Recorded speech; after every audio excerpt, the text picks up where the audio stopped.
different in phase or different in frequency? Because they are neutral. Generally different in phase. Oh, okay. Generally, I should say, but sometimes different in frequency as well. You can have, for example, two random signals can be uncorrelated, but have energy that overlaps. Yeah. Two sine waves under an appropriate metric, if they have different frequencies, are uncorrelated. But they're uncorrelated because they're narrow band and their energies don't overlap. Okay. So it can sometimes be time, it can sometimes be frequency. It really depends. It depends, if you will, a lot on what you care about.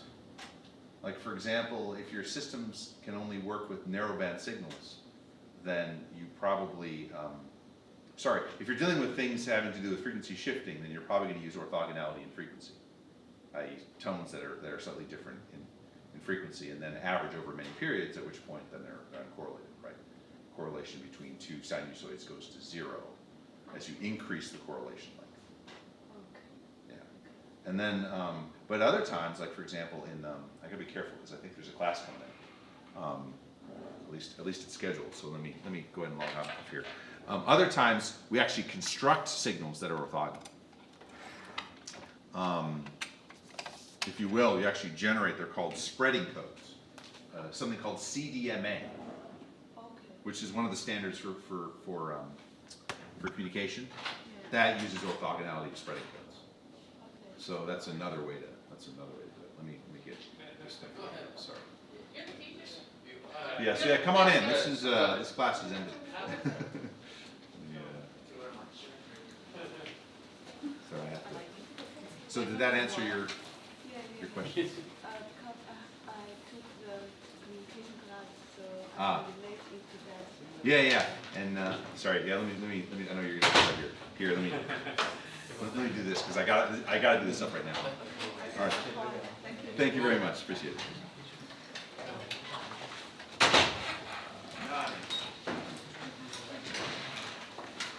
Almost done. 15 seconds.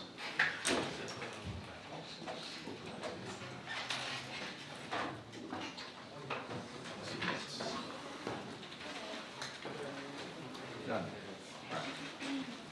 Cancel. Thank you. Appreciate the actually, this is a more comfortable chair. I usually swap out that chair. No, the arms are fine, but the previous person heats up this chair, so I like it. All right. Okay, see you. Yeah.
Okay, let's get started. welcome back to our software testing and the quality assurance class, 7314 and 5314.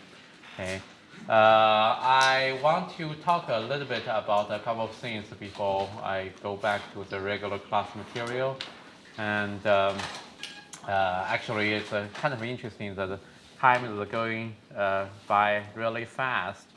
And let me switch over to the class webpage first. Okay. So you should have received your graded homework number 1 back. And if you do have some questions, you can ask your grader. Actually, I need to update that information about the grader, his email address. And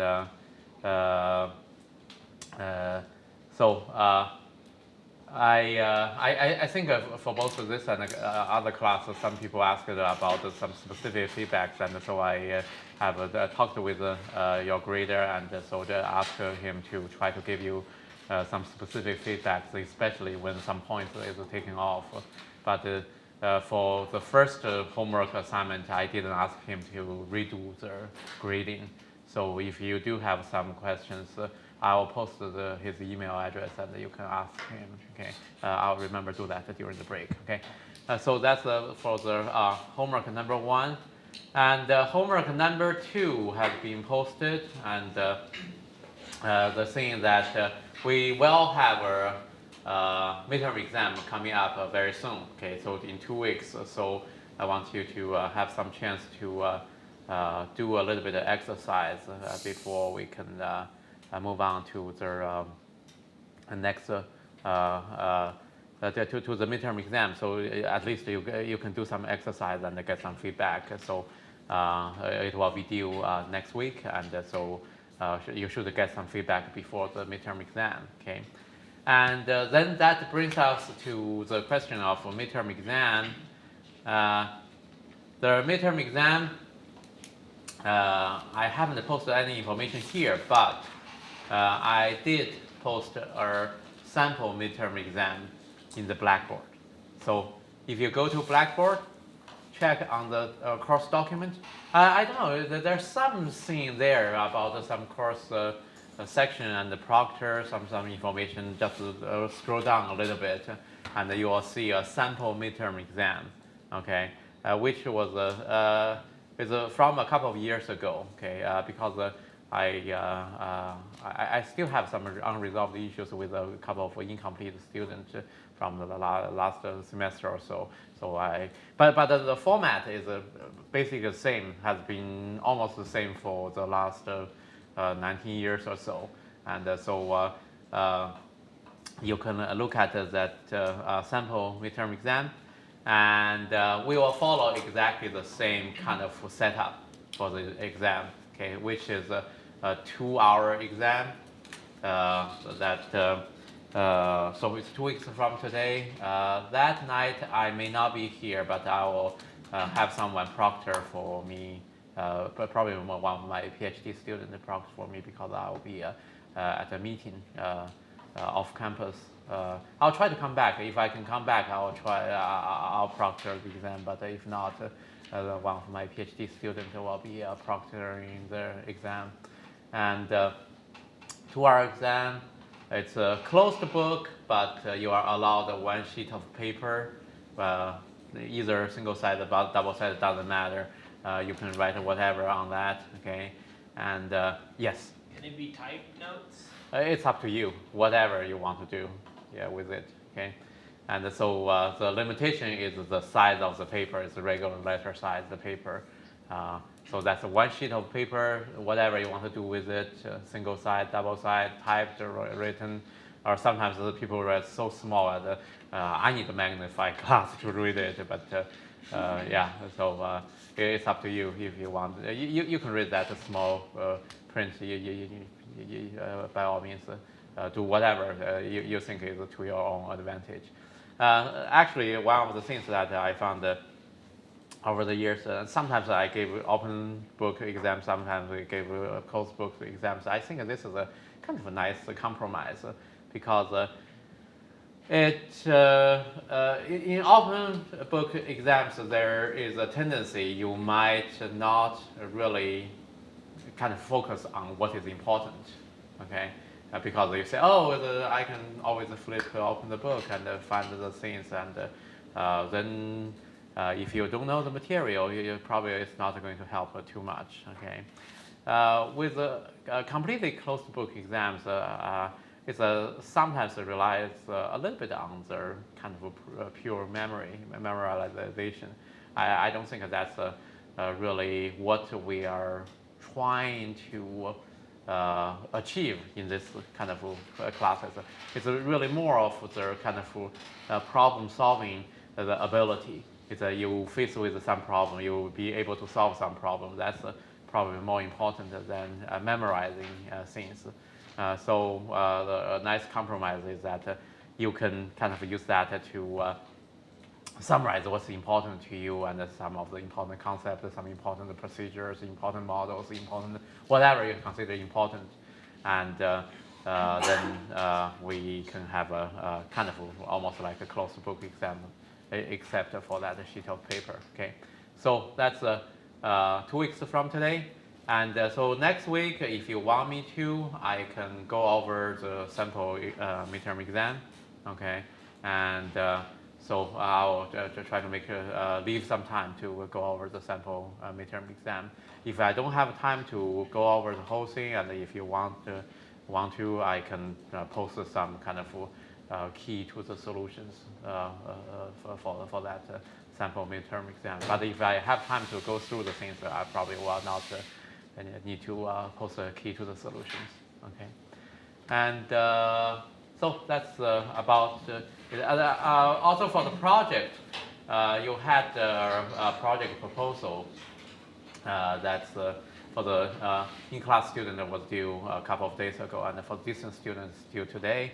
And so I'll try to get to them quickly, but I guess because I have something, I cannot make some promises. But the thing is that you probably will really start seriously working on your project after midterm exam.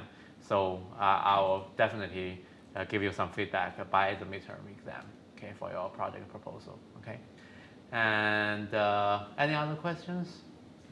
Yes. How many questions did you mention that you would give in the midterm exam? Oh, 5 questions. Yeah. So basically, it's going to be a 5-page written exam. Okay.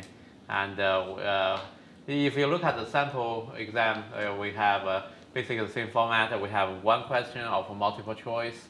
Okay. And then maybe 1 or 2 questions about some kind of a short discussion kind of things, and then 2 to 3 questions about modeling, the testing, and the things like that. Okay. So, for example, they ask you to create some model for a problem to test it, and test case models and test cases for certain things. Okay. So take a look of the sample midterm exam, and we can discuss more about it next time. Okay. Yes. How many chapters were there? How many chapters? 1 through 9. With general information from 13 through 16, 13, 14, 15, 16, but not the details. As long as you know the general information about 13 through 16. Okay. So the main thing is the 1 through 9, and then some general information from 13 to 16. Okay. Yes. Will we ever go over the part 4 of the book in class, or that one's pure reading? Part 4, we will probably spend 1 class.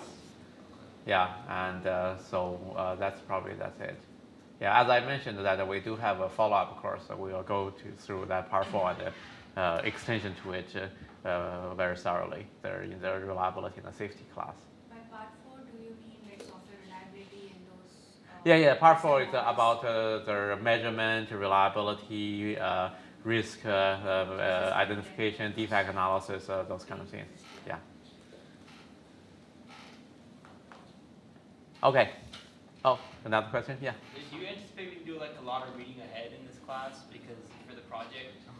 I mean, No, reading ahead probably more for the graduate student when you do the final report. You need to reading ahead for the analysis part. Other than that, you can pretty much follow the class schedule. And so for the project, if you later on, say now we'll be talking about basic partition testing and talking about the Musa's operational profile and the boundary testing by the midterm exam, you can probably use some of those. And then after midterm exam, we'll be talking about several other testing techniques. So you may want to include those things, but you still have time with your project. Yeah. So the main part of that requiring some reading ahead is the analysis part for the graduate student in the final project report. Okay. Any other things? No? Okay. So let me switch over to the slides. And I do have, I have a little bit of things left from the chapter. Originally, I was thinking whether I want to cover it in the specialized testing techniques part, but I don't really need this. Okay. So I think I still want to say a few words about this, and I may want to revisit some of the things a little bit later on. Okay. So this is about the test automation. Okay. So the main thing about test automation is that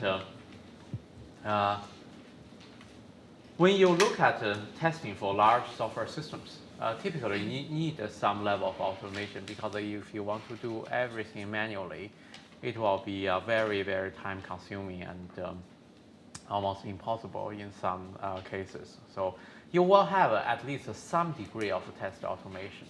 Okay. But the basic understanding is that, there some degree of test automation is necessary, and it's kind of become mandatory for large systems. But the fully automated testing will never be possible. Fully automated testing. Okay. So why is it never be possible? The thing is that you can look at the activities involved. Okay. Look at the activity and the nature of the activities involved. So when we look at the different activities involved that you want to automate the testing, so you automate some of those related activities. We have the execution. Some of the execution, probably you can automate some of the test execution. Okay. And then you have the planning, setting the goals, select the strategy, prepare the test case, and prepare the test procedure and those things. For example, setting the goals. Can you really automate, fully automate this setting the goals? I don't think so. If you can do that, then you can run the whole society fully automated.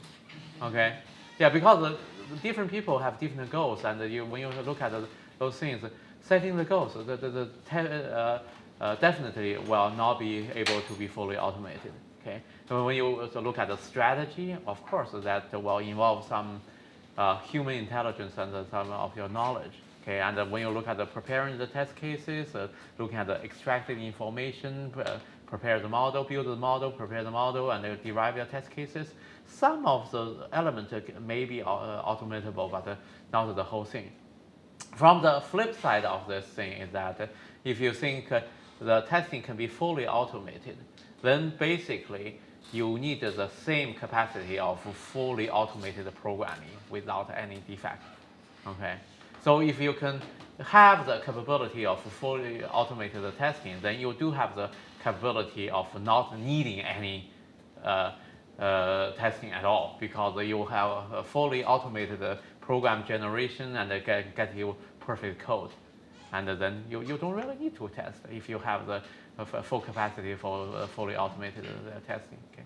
So it's not possible, and but there is a need in different areas. So what we need to focus on with the test automation question is not really whether this will be a fully automated or not automated at all or partially automated, but really we want to focus on which part can be automated and how to automate that part.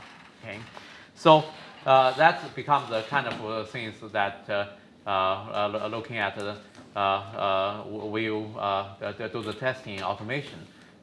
Some of the things that what are the needs and what are the different areas of potentials. Okay, when you look at the existing tools, what are the things that is available? What are the things that can do certain things for me? Okay, and if I cannot do this with the existing tool, should I construct a specific new tool and some cost and there may be some additional costs involved, and then there's some impact on the resource and the schedule and the things.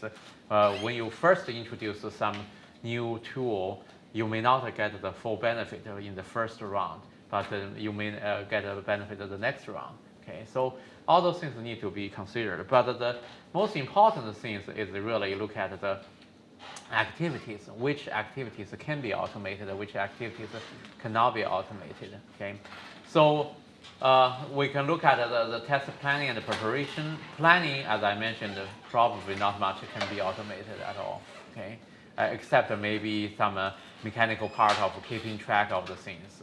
But really, the creative part of the planning will be mostly done by humans. Okay, preparation, there will be a certain part that can be automated, because when we look at the preparation, we prepare the test cases and prepare the test procedure. Okay. And the test procedure, for example, that if you may have some kind of existing tools to help you with the test procedure, that might be useful. Okay, with test cases, typically we were looking at some kind of formalized and systematic test cases. To do that, we need to build model and then get the test cases.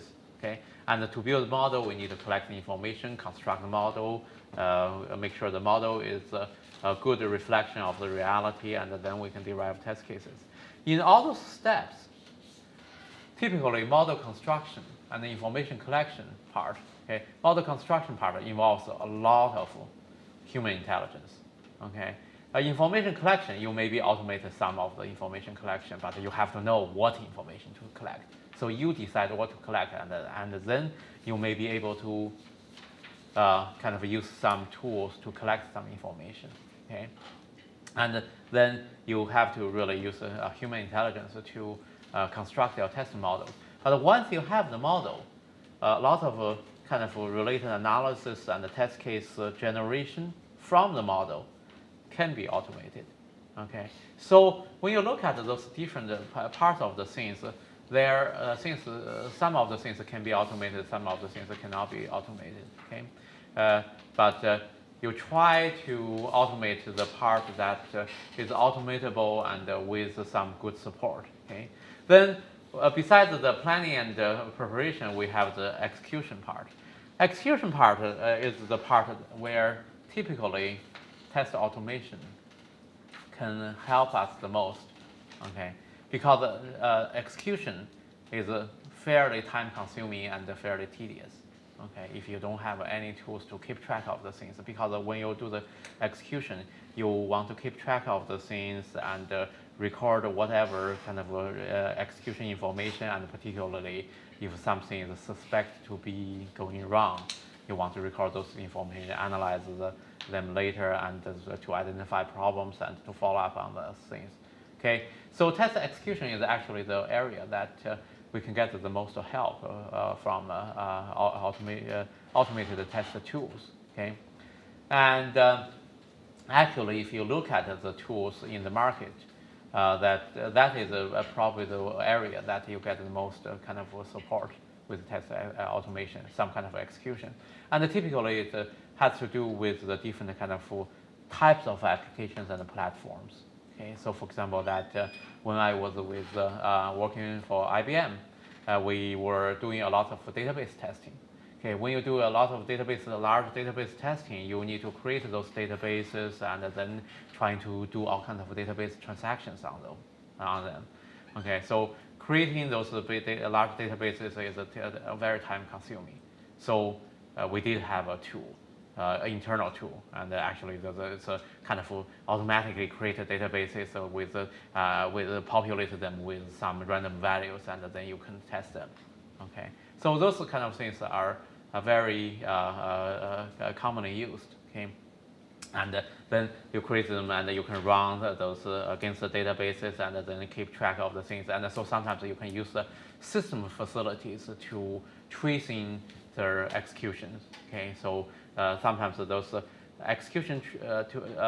testing execution tools typically tap into some of the operating systems or some other additional support from the system to keep track of the things that you are doing. Okay, so for example, in the operating systems, people typically looking at the debugging and the debugging mode of the operating system. When you do the program execution, you look at the debugging mode, and basically you allow intervention in between the different part of the execution. You can execute line by line, execute instruction by instruction, and things like that, and check the contents. Those kind of facilities are going to be useful for testing. And so there are some good kind of possibilities for some test execution automation. Okay, in terms of the measurement analysis and follow-up, typically we kind of group measurement with execution, because while you are doing the execution, observing it, you need to kind of keep track of various things. Okay, so you need to keep some trace and some measurement. So that's why we typically put the measurement together with the execution instead of in the general activity and diagram we say measurement, analysis, and follow-up. They are kind of logically together, but the actual measurement, you get them mostly through the execution. Okay, so we typically look at the execution and the measurement together. So one of the things that we will be seeing later on as we go through different kind of testing techniques, one of the basic things we want to look at is there will be some need for confirmation of what has been tested, so we can compute the coverage or compute the usage of the test. Okay, so that if we are trying to achieve some coverage tools, we want to know whether this part has been covered, this part has been covered, this part has been covered, that part has not been covered. We need collect some information about those. Okay, so a lot of times that we collect the coverage information with the testing, and actually a lot of testing tools are designed and targeting that area, looking at the test coverage. Okay, so you can tell what has been covered, what has not been covered. Okay, and another thing that when we look at the usage-based testing, then we will say, okay, we are having a usage profile, a usage model, or operational profile, and then we want to make sure that what you are testing kind of mimics this operational profile. So then I need to keep track of what I have tested, how often I have tested this one versus how often I tested that one. Okay, so that is something that we need to keep track as well. So for example, later on we will be talking about the Markov operational profile. Basically, it's our operational profile based on finance state machines and the usage frequencies attached to the finance state machines. Okay, so for that kind of operational profile, typically you want to also collect some information about not only the profile itself, but also your test. Go through the test. Are you following this profile or not? And do the comparison. Okay, so that's the basic idea about and expectations about the test automation. So there is a need, to summarize, there is a need particularly for large systems, but you cannot expect a fully automated test.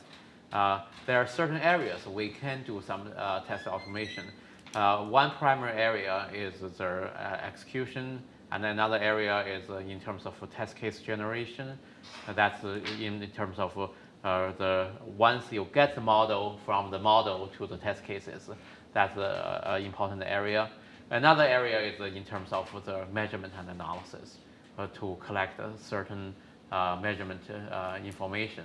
That's, you can think of that kind of as attached to some of the execution part. Okay, so I'm not going to go into details here, but I did have some examples about one kind of popular test automation tool, JUnit, okay, Java unit testing, okay.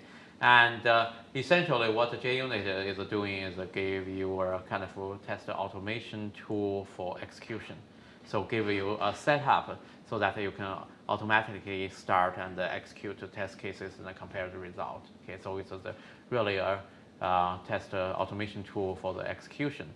There's another example I have here is basically looking at some measurement analysis tool that collect some information and then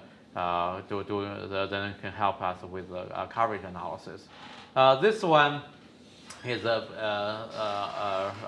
specific tool called STCAD, structured coverage tool for the C program, and then they had the kind of variant versions for the other programs as well. Okay, so to do that, essentially what you do with this kind of information is that they are trying to look at your software. And in this case, it's for the C programs. C programs are there. Each in C program, it had a kind of simple structure. So you have the whole thing, and then you have the individual functions, C functions. Okay. So what this tool is doing is a functional coverage tool. So they just try to check whether this function has been tested or not, and how often. So that's basically information. Okay. So essentially, then what you do is that if you are given the source program, you say, okay, I have a source program, a C program that implementing something. I have 1,000 files, okay, and with maybe 5,000 functions. Okay, 1,000 files with 5,000 functions or something like that. Okay, and then those source program need to be instrumented. Essentially, you can think of this instrumentation as putting in some trace mark there. Okay, so whenever something is executed, this trace marker can be flagged. Okay, so you can say, okay, basically you say, oh, I'm going into the main function, and then I'm going into a subfunction A. Okay, the subfunction A, then whenever subfunction is reached, then I raise the flag. Say, I'm here, I'm subfunction A, I have been called once. Okay, so you have some kind of counter and some kind of trace facility there. So that's what you do with the instrumentation. Through this instrumentation, you get an instrumented program. You can think of this instrumented program as the original program plus some tracing capability. Okay, in the C program, you can even think of some printf statement, print something to somewhere. Okay, and then you compile and run, and when you run this instrumented program with some test cases against some test cases, okay, then you will generate some kind of trace file. The trace file said, okay, A has been reached 17 times, the B has never been reached, the C has been reached 3 times, and something like that. And then you can analyze that record trace file and prepare a report. And then you say A has been covered, C has been covered, B has not been covered, and C has been used this many times, and C has been used this many times. Okay, so that's a kind of functional coverage information. And actually, when we did this, we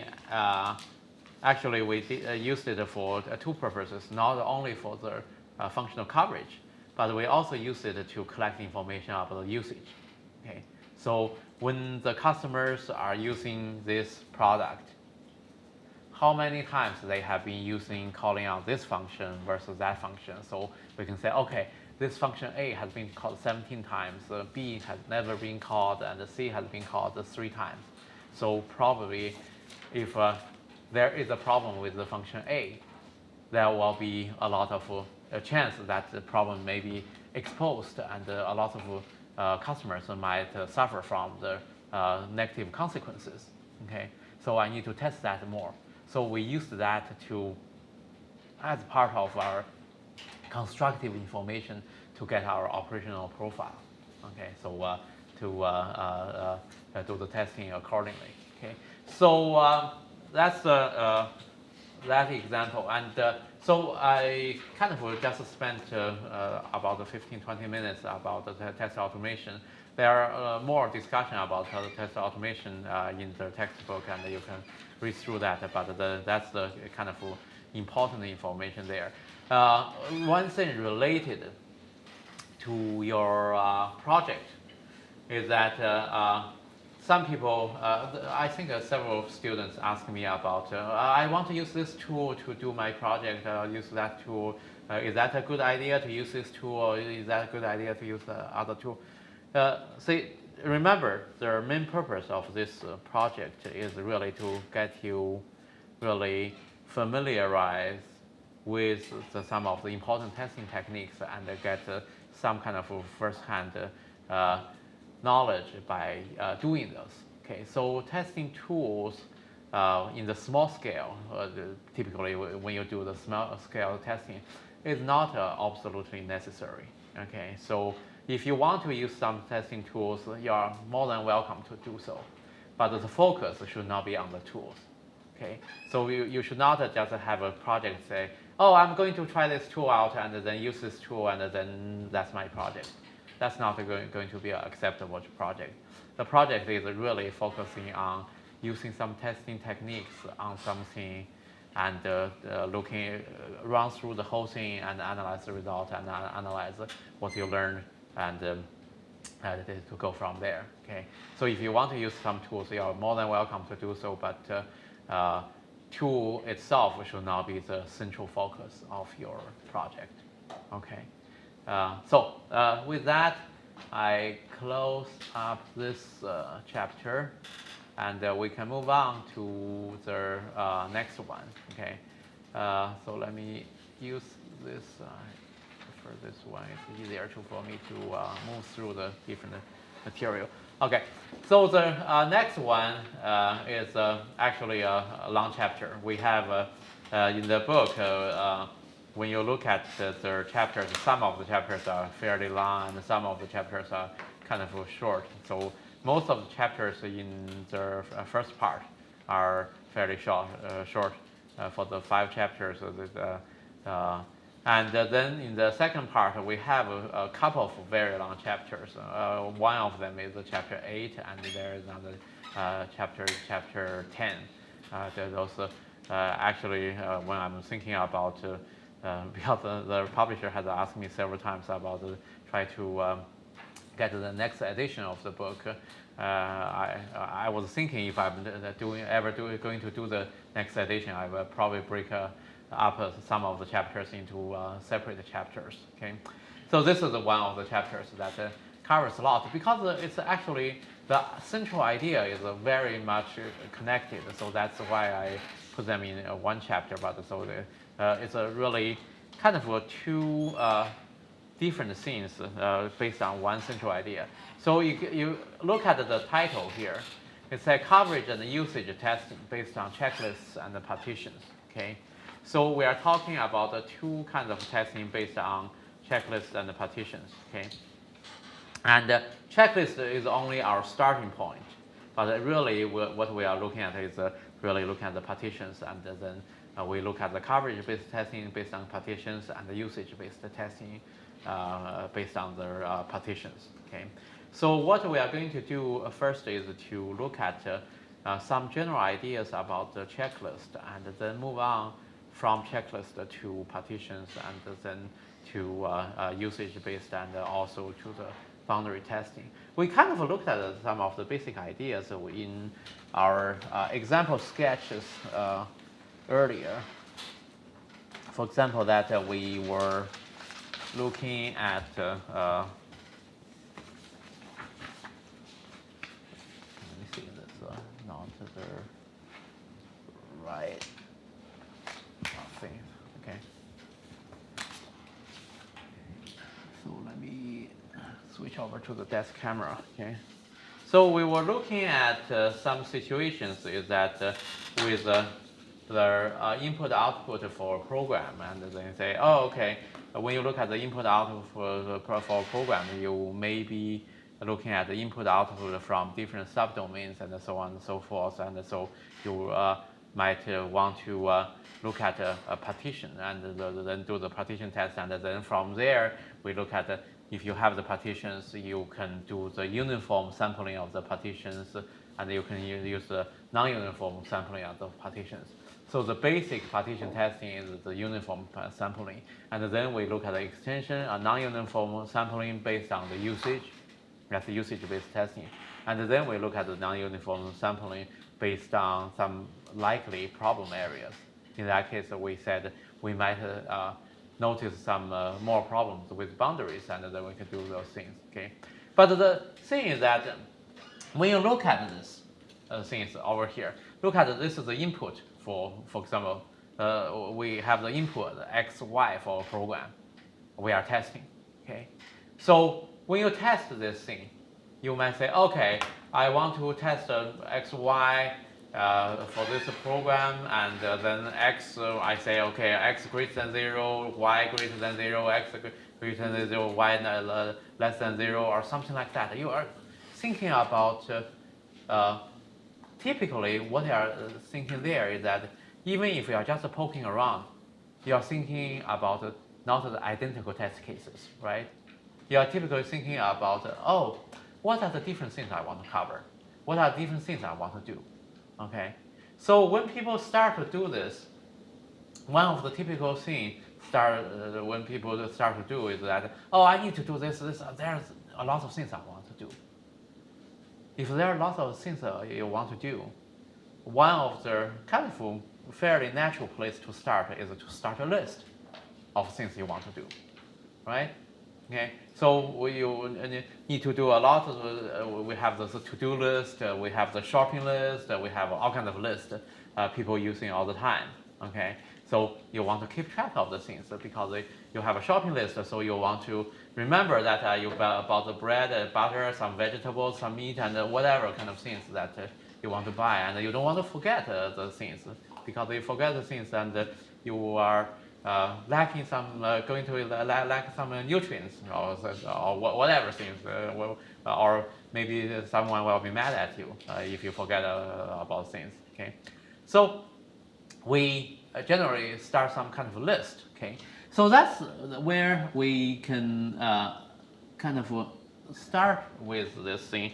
With generally, you see, when we start, say, run and observe, but typically we have some kind of implicit list we want to do. Okay, we run this, run that, run this, and because there are so many things that we want to run, we generally want to start a list. Okay, so that's the kind of a natural place to start a so-called checklist. Okay, a list that we can check off things that say, oh, I bought bread, I bought butter, I bought some chicken, I bought some broccoli, and bought something. So this is my list, and so then this, when I look at this, okay, then when I'm done with this list, I say, okay, I covered the list. Okay, so that's a kind of coverage you can do. Okay, but when you look at this, you can have the list in many different ways. Okay, so for example, in the shopping list, you can say you got those lists with the bread, butter, chicken, and broccoli, and something. Okay, you can say, oh, that's a kind of something about the product that you are covering. But then you maybe say, okay, why are you doing that? Then I say, oh, I need some starch, I need some protein, and I need some this and that. Okay, and so you can look at a list, not just from the finished product point of view. You can look at the list from the nutrients facts kind of view. Okay, so I need this much calorie, I need this much the water, and whatever kind of things you need. Okay, so with the testing, we can do kind of similar kind of things. You can cover the things what this software is supposed to do. external function. This one is supposed to be able to book ticket, and this one airline ticket and hotels and rental cars and vacations or whatever kind of things. You can say, okay, so those are the things that are external functions. Okay, but this one is probably not going to do their tax returns. Okay, and not going to do their kind of computer science education. Okay, so that's fine. This is not designed to also cover tax returns and computer science education. Okay, they're doing some travel booking, travel related things. Okay, so you can do that kind of a list. Okay, so the external functions and the features. Okay, you can do some internal things. You say, okay, I have this program that consists of 5 different modules. Okay, when I test this program, I want to make sure that module A is working, module B is working, module C is working, module D is working, and the E is working. Okay, so in doing that, you are looking at some kind of internal checklist. Okay, so as you look at this, you can say, okay, so you have the checklist. When you have a checklist testing, is it black box testing or is it a white box testing? When you use a checklist, is that black box or is that a white box? Black box, mostly. External. Yeah, if you look at the external, yeah, so could be black box, it could be a white box. It's up to you.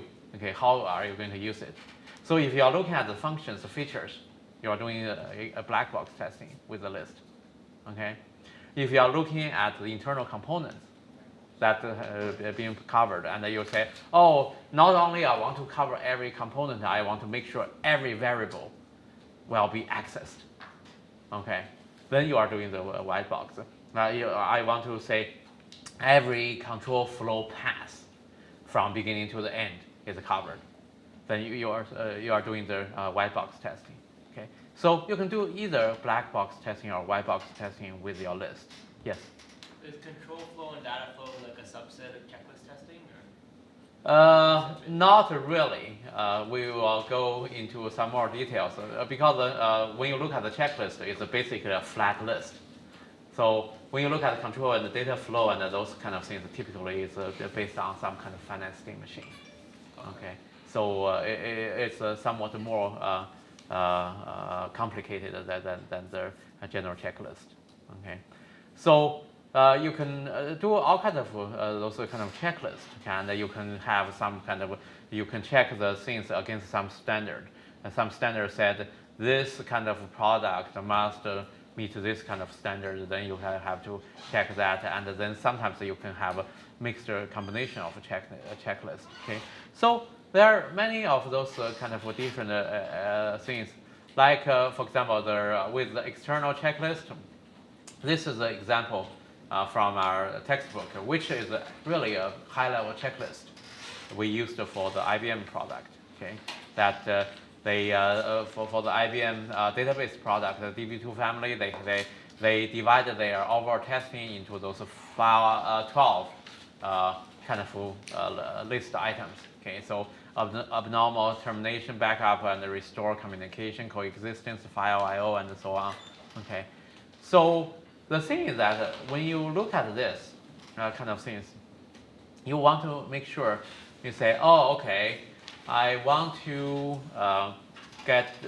going back to our shopping list.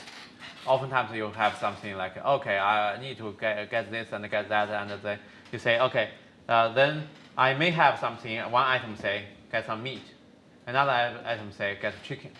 Is chicken and meat? Oh yeah, okay. And so you do have those kind of things that each of the list item may not be independent of each other.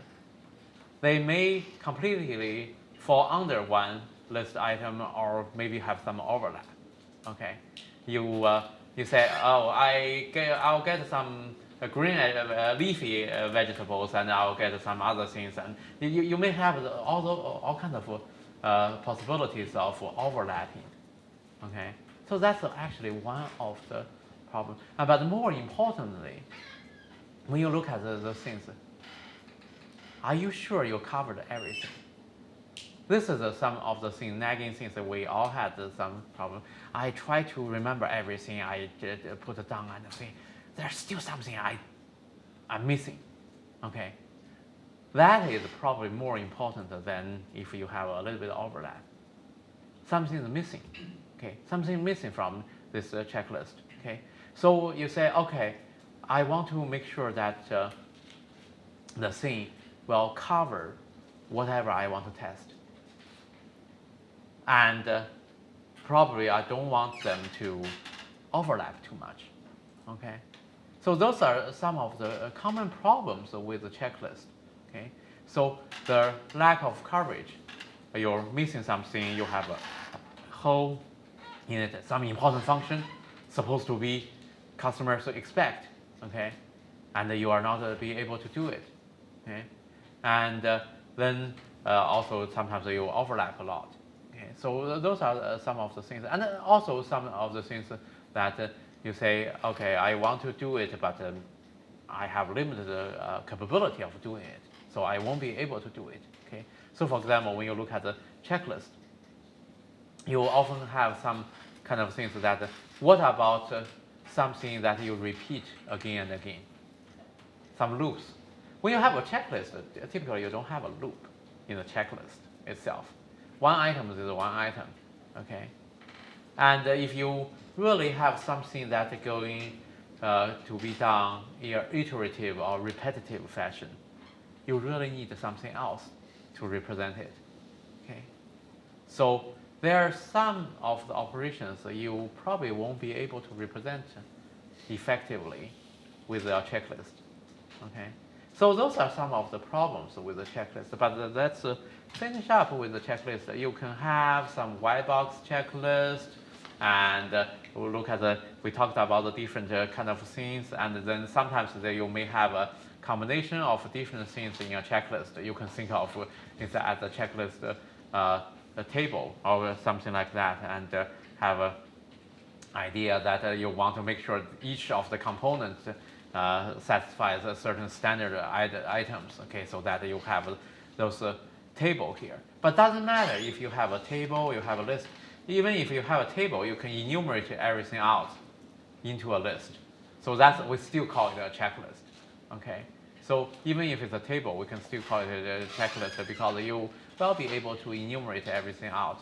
And sometimes you may have a hierarchical checklist. Let me see if I have an example here. No, not necessary. So for example, with this list we have, for example, this one. With the IBM product we had there, for example, in the communication part, they do have individual subpart. So in this case, is that in reality, it's not just one checklist, but it's a hierarchical checklist. Okay, and but when you look at this, one of the common property of this checklist is that doesn't matter it's a table, it's a tree structure or things, you can enumerate everything out. Okay, and the main thing is that you don't, as long as you don't have a loop, you can enumerate everything out.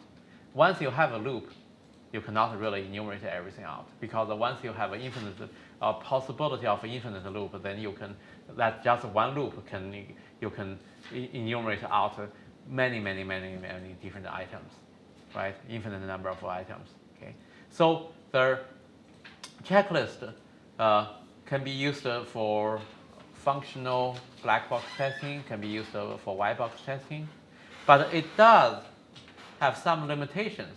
Okay. So it has some good part is simple and natural, and everybody understands it.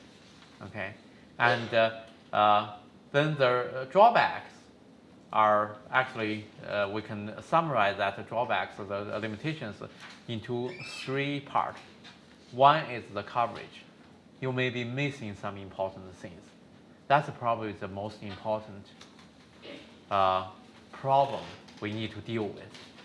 You may be missing some things. Okay? You do not want to missing some important things. Okay? So you want to make sure that your checklist covers the whole thing. Okay? Another minor problem, not as important, but that could be getting bigger as you go from a simple checklist for small product into a kind of complex checklist for large product. If you have lots of duplication, then that's almost as bad as the coverage problem because you have limited resources. You won't be able to test everything, so you have a lot of duplications. Then when you do the duplications, you probably miss a lot of important things. Okay, so itself is not as serious, but when you look at the large systems, okay, with a lot of things to check, then duplications can be almost as bad as the coverage problem because of the limited resources you have. Okay, and then you may have some more complex interactions between the different parts of the things that is typically hard to model in the checklist. Okay, so what we are looking at to do is that we try to come up with some kind of better ways of creating such a checklist, to formalize this checklist and make them into some kind of specialized checklist with nice properties. Those specialized checklists with some nice properties we all call the partitions. Okay, so essentially what we are trying to do is that we try to fill out all the holes and try to eliminate all the duplications. If we can do those two, we will arrive at a partition. Okay, and also later on we will say if there are some complex interactions and we cannot model with the checklist, we can try to use some other models. Finite state machines will be the solution. Okay, so we do have some limitations, some problems with the checklist, and there are solutions either use partitions or use finite state machines. Okay, so what we can do next is let's take a break first, and then we can look at the partitions and how to use partitions for testing, and then look at how to extend the partitions to do not just the basic coverage, but doing other kind of testing as well. Okay, so let's take our first break for now.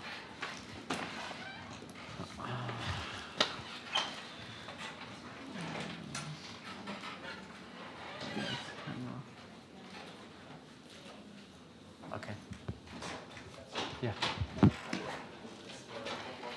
Uh-huh.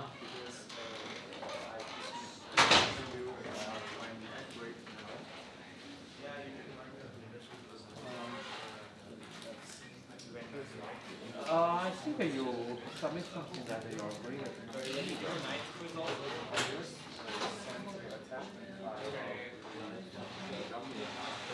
Yeah, I'll post the email, and so you can directly contact with your grader. Yeah. So I'm going to take it now, and so you will see the email grader. Yeah. You need to contact him and get this resolved. Let me, I'll do it now.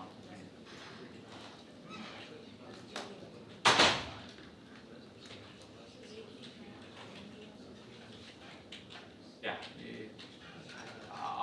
I'm doing it. So for the homeworks, do you usually use the attachment file or just write it on the site? No, it's on the Blackboard. You need to upload the file. Yeah. So I send attach the file that is the VOC version. Oh, yeah, I'll check it.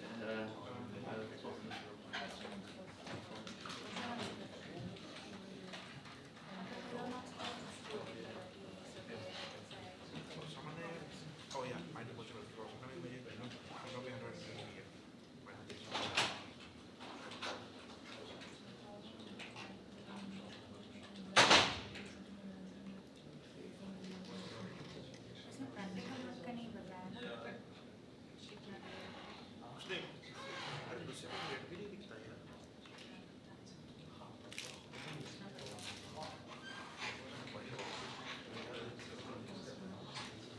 Yeah, you can go back now.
Okay, let's go back to our class. Okay. During the break, I updated some thing in our class webpage. So let me switch over here. Okay, so I posted our grader information. Okay, he's a graduate student.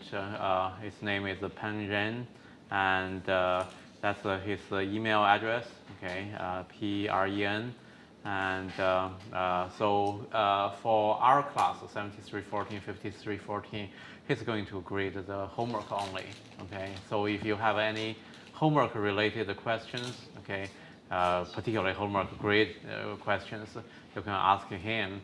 And if you have some general questions about the course contents, any of the doubts, you should ask me. Okay, and also any project related questions, ask me. Okay, not him. Yeah, so that's our grader information for homework only. Okay, so I just updated that, and okay, I guess no more questions about that. Okay, let me continue with our discussion about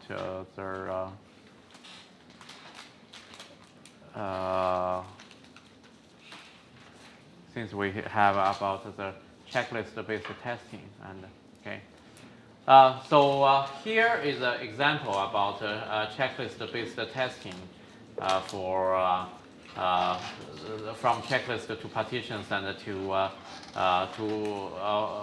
from individual data points to checklist to partitions. Okay, so this is an example about a simple program that solves our so-called linear quadratic equations. Okay, so ax squared plus bx plus c equal to 0, and you need to find the root for this equation.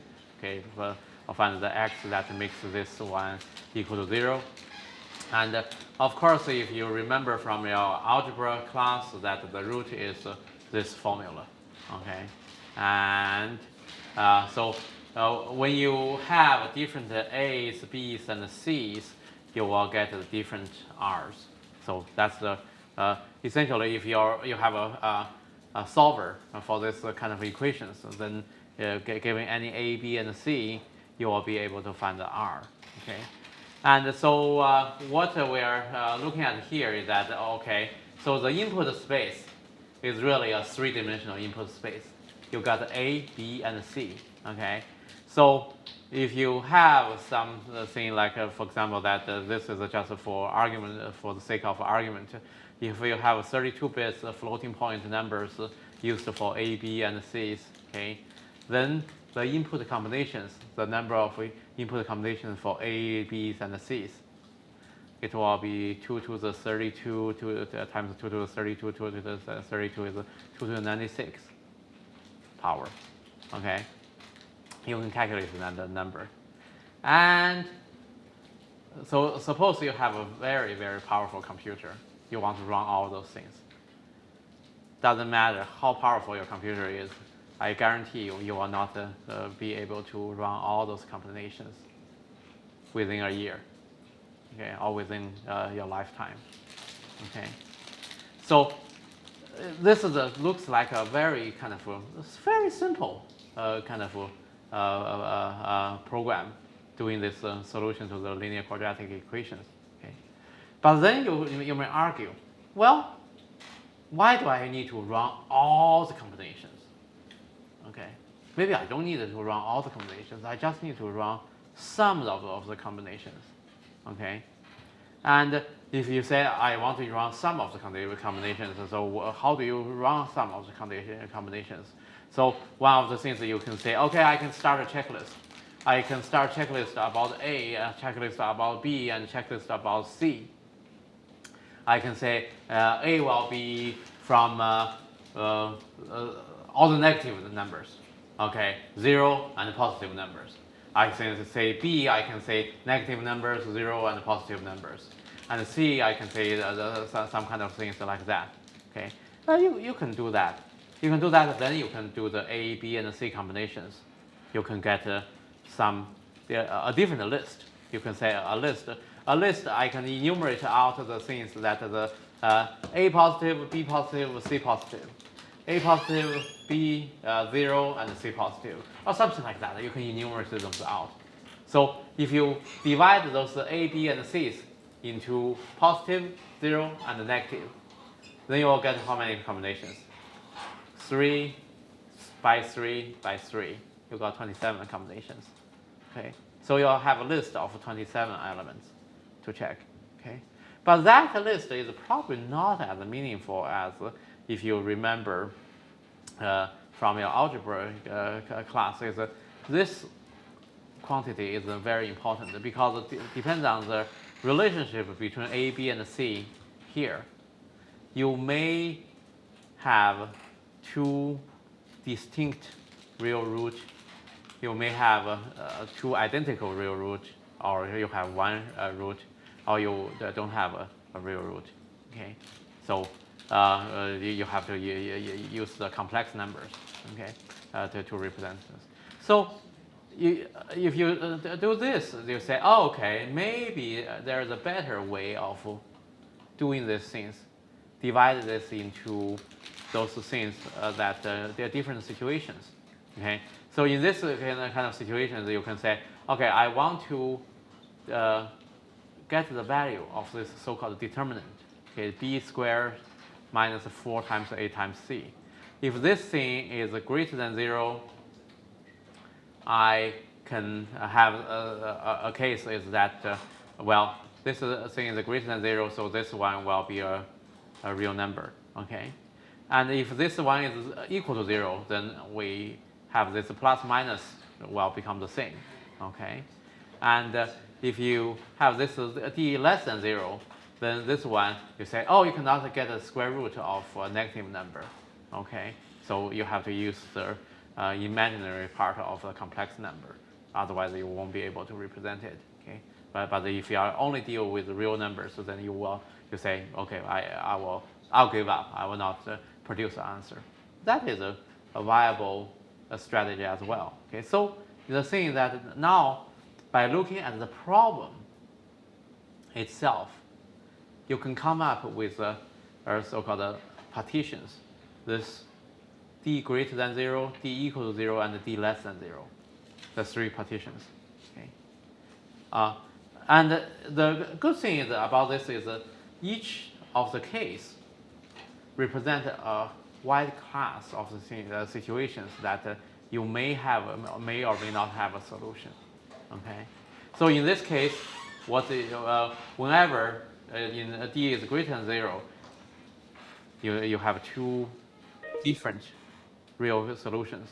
Okay. When d equal to 0, you have 2 identical solutions, or you have 1 solution. And d is less than 0, you don't have a real solution. Okay.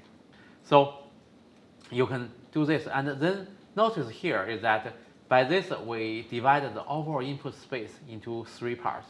Okay. D greater than 0, d equal to 0, and d less than 0. Okay. And in general, we can divide those things into 3 parts, 2 parts, 4 parts, 5 parts, whatever, many parts. Okay. And the nice thing about this is that in in collection, when they do together, they cover the whole input space.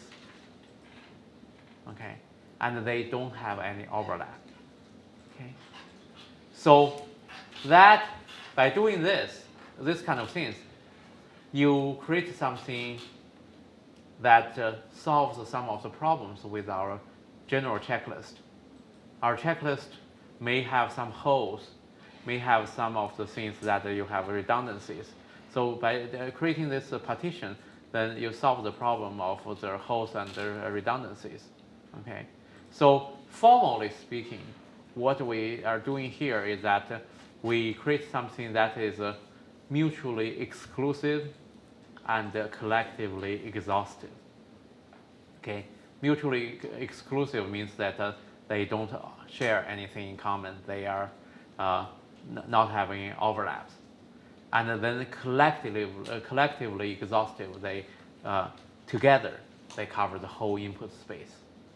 Okay, so that's our definition of a partition. Of course, when we do that, is that each of the partition will mean something to us. So in this case, when d greater than 0, d equal to 0, d less than 0, they are meaning quite different things. And then within each class, in some sense, that you can select a representative sample from that class and that kind of say, oh, if I test this thing, most of the other things probably will be okay. So what you did there is to really create a partition and then create some ways of doing the partition sampling. Okay, so this is a kind of similar to what we did here before. If this is the input space, two-dimensional input space within here, and then we can try to divide it into the partitions A, B, C, D, E, and F partitions. Okay, they are mutually exclusive, and they are collectively exhaustive, cover the whole input space, input domain. Okay, and so that has some of the nice properties. And then one of the things when you say, oh, okay, that's good, that's nice. Okay, how do I get there? Well, there are various different ways of getting there. Okay, for example, with this thing we looked at over here from our textbook, it's based on our understanding about the solution for algebraic equations. Okay, so based on our knowledge about those, we divide this into these three subdomains. Okay, and then we partition this overall input domain into these three subdomains. Okay, and then sometimes you can say, okay, I can create this thing by looking at some internal or external properties about certain things. Okay, and when you look at this internal, external properties, and then you say, okay, each of the domain will have something in common, and they have something, in a sense, they are somewhat equivalent. All the points are somewhat equivalent with respect to something. We call those partition subdomains as called equivalent classes. Okay, so we can look at various different equivalent classes. For example, that you could say, oh, I'm trying to sort through some of the things in my household. Okay, so I will be looking at, okay, I'm say, for example, we were talking about food shopping, and then I'm doing the after the cooking, I need to clean up. Okay, I clean up, I sort through the things. Okay, I maybe have some dishes, some pots, and I clean the stove, and doing this and that. And so when you sort through those things, you do have some kind of a classification there. Okay, and then you want to basically check through your classification. Say, did I do this? Did I do this? Did I do this? And I did all this. Then I'm done.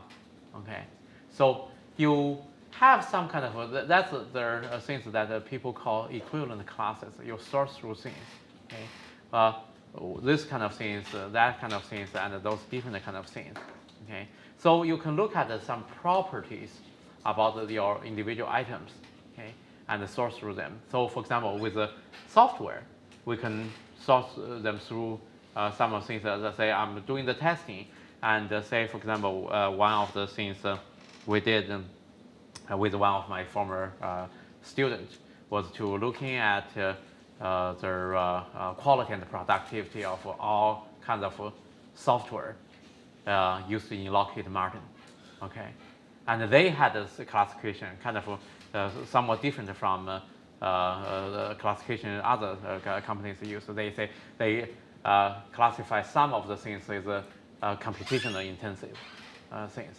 Okay, and then they have some of the things as interface intensive things, and I think there's some communication intensive things or something. So you can sort through those things. Okay, so when you do the testing, you say, okay, you can look at okay, communication intensive kind of things that how well they are behaving, and then you can look at this. And so in that case, is that you sort through the different components or modules into three buckets.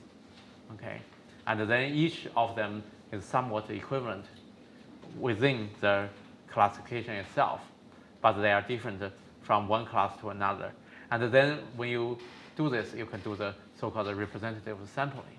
Okay, so what we can do next is really to look at this kind of things, what the idea, and then how do we do this. Okay, so formally speaking, a partition is that we have something that's mutually exclusive and collectively exhaustive. When you look at the formal definition, is like this here. You can have an original set can be partitioned into subsets of G1, G2 up to Gn. Each of this Gi is a subset of S, the original set. Okay, and they are mutually exclusive. Is for any I and j, whenever I is not equal to j, the intersection between Gi and Gj is the empty set. So they don't share anything in common when you compare them pairwise. Okay, and they are collectively exhaustive. If you look at their union of all those subsets, you get the original set back. Okay, so that's the kind of a definition of the partitions, and each of this G is forms an equivalent class. Okay, so what we want to do next is to look at how do you get those groups, and how do you form this equivalent classes. So when you look at this one, you can look at it from two different perspectives. One perspective is that, oh, okay, I want to form equivalent classes. I just compare different things and see if they share some common properties, and then I can form some equivalent classes. So that's kind of like a bottom-up approach. And you can also work on this from an opposite direction, looking at the top-down approach. I look at all the possibilities and divide them into sub-categories. Okay, so that's a kind of more like a top-down approach. So, for example, that if you are trying to sort through a whole bag of marbles, okay, and you say with the bottom-up approach, it will be, okay, I take one out, this is red, okay, that's one class. Pick another one, yellow, put another one, pick another one, red, put in the red one, put another one, black, put in the black one. And then when I sort through the things, I have equivalent classes, right? And so depends on how many colors there are, I will be having those different classes. But then you say, okay, what about something kind of a little bit pinkish, but kind of almost red, but somewhat pinkish? Is that red or is that pink? I don't know. So it depends on your judgment there. Okay, so then there you have the judgment of what is a class there. And then another thing about this kind of approach is that, well, before you finish the last marble, you don't know if there is a new color. Maybe there is a gold color and you haven't seen yet, and so the last one is a gold and different from any other color. Okay, so oftentimes we try to do a top-down, and sometimes we do a combination of the top-down and the bottom-up approach to solve this problem. Top-down, we maybe divide this instead of I'm looking at the marbles. Okay, I'm looking at the color spectrum. Okay, for example, instead of naming the individual colors, I look at the color spectrum.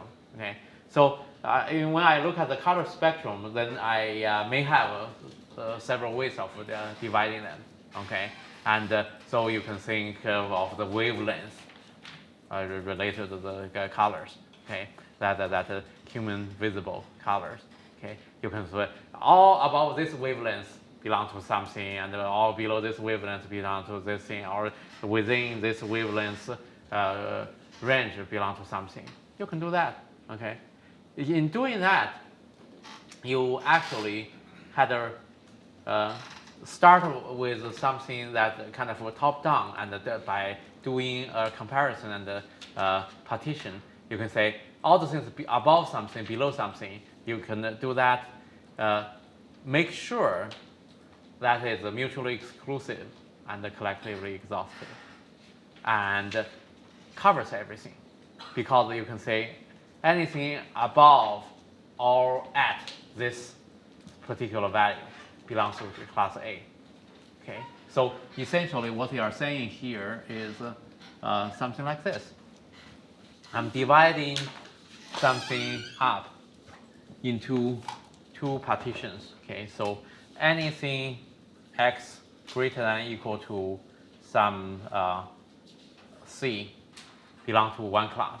Okay, so that's upper class, and x less than C belong to the lower class.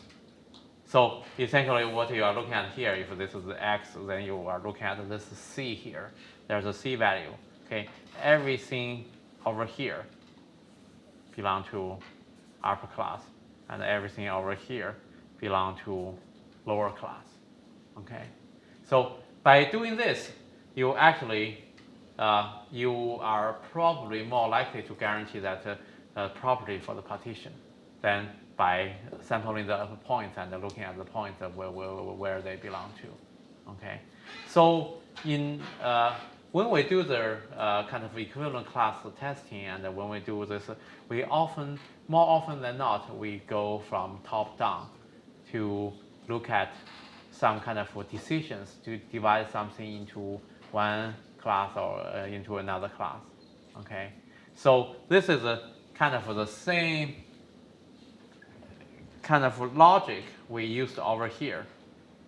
We look at it as the d value, which is determined by b squared minus 4 times a times c. We look at the d value greater than 0, equal to 0, less than 0. Okay. In this case, we divide it into 3 parts. Okay, which is slightly different from what we did over here on the sketch pad, that we divided into 2 parts. You can do the binary partition, 3-way partition, or maybe a multi-way partition. Okay, and you can do that. Okay, so what we can look at a little bit next is that we have the partitions, and when we look at the partitions, then typically we are also talking about some of the relations that we use in the partitions. Okay, so we look at some of the relations. A relation is basically an association of some interest to some observers among the objects. Okay, and so we call this there's a relation between A1 among A1, A2 up to AN. Okay, and oftentimes we talk about the binary relations. Okay, and oftentimes we use the relations and the relation operators to define some partitions, and sometimes we use them to directly define equivalent classes. Okay, so there are some certain properties of our relations. Okay, so there is a transitivity, ARB, BRC. That means that we also have ARC. So, for example, greater than relation is transitive. When A is greater than B, B is greater than C, we can deduce that A is greater than C. Okay, so that's a transitive relation. And some relations are symmetric, some relations are not symmetric or asymmetric. Okay, so for example, whenever A is related to B in a certain way, B is also related to A in that same way. That's a symmetric relation. Okay, so for example, that is neighbor to is a symmetric. Whenever I'm a neighbor to you, you are a neighbor to me. Okay, but not all every relation is symmetric. For example, when A is greater than B, B is not greater than A. Okay, and then there is also the reflexivity. It's basically something has a relation to itself. Okay, so for example that for example this greater than is not reflexive. A is not greater than A. Okay, but you say equal to. A is equal to A. That's stands. Okay, so our equivalent relation is one relation that all the above properties hold. Okay, so it's transitive, symmetric, and reflexive. Okay, so that is the equivalence relation. So in a sense, when we try to find the equivalent classes, we are trying to find something that kind of there is some relationship that can be defined in this way. So for example, if we say, okay, all the red marbles, okay, so if you are a red marble and you and A and B are red marbles, B and C are red marbles, and A and C are red marbles. So there is this transitivity there, okay? And then you can look at the symmetry, and you can look at the reflexivity, okay? And sometimes that you don't really need to formally test the things, but you can look at the membership relation there to define this. So equivalent class can be defined this way, but sometimes we don't necessarily use their kind of relations in such an explicit way. Sometimes we can just enumerate them and say, for example, when we look at the red marbles, that belongs to one class. That is an equivalent class. But you say, okay, what is the relation that I use to define that? Well, maybe I use a relation is that that relation with respect to some color spectrum or with respect to something, okay? But in practical purposes, we oftentimes just look at the membership, okay? So that is really more of a bottom-up approach. Look at something belong to this, and then we try to abstract out some of the common properties of them, okay? And then for a lot of times that we can do this membership equivalent class analysis, and then we can do the uniform sampling. But a lot of times we can do the kind of top-down approach, try to looking at some of the particular conditions that will help us decide. Okay, so that is kind of with the so-called decision analysis. Okay, so for example, that if you do have some predicates in your program, said if something, do this, else do something else. Okay.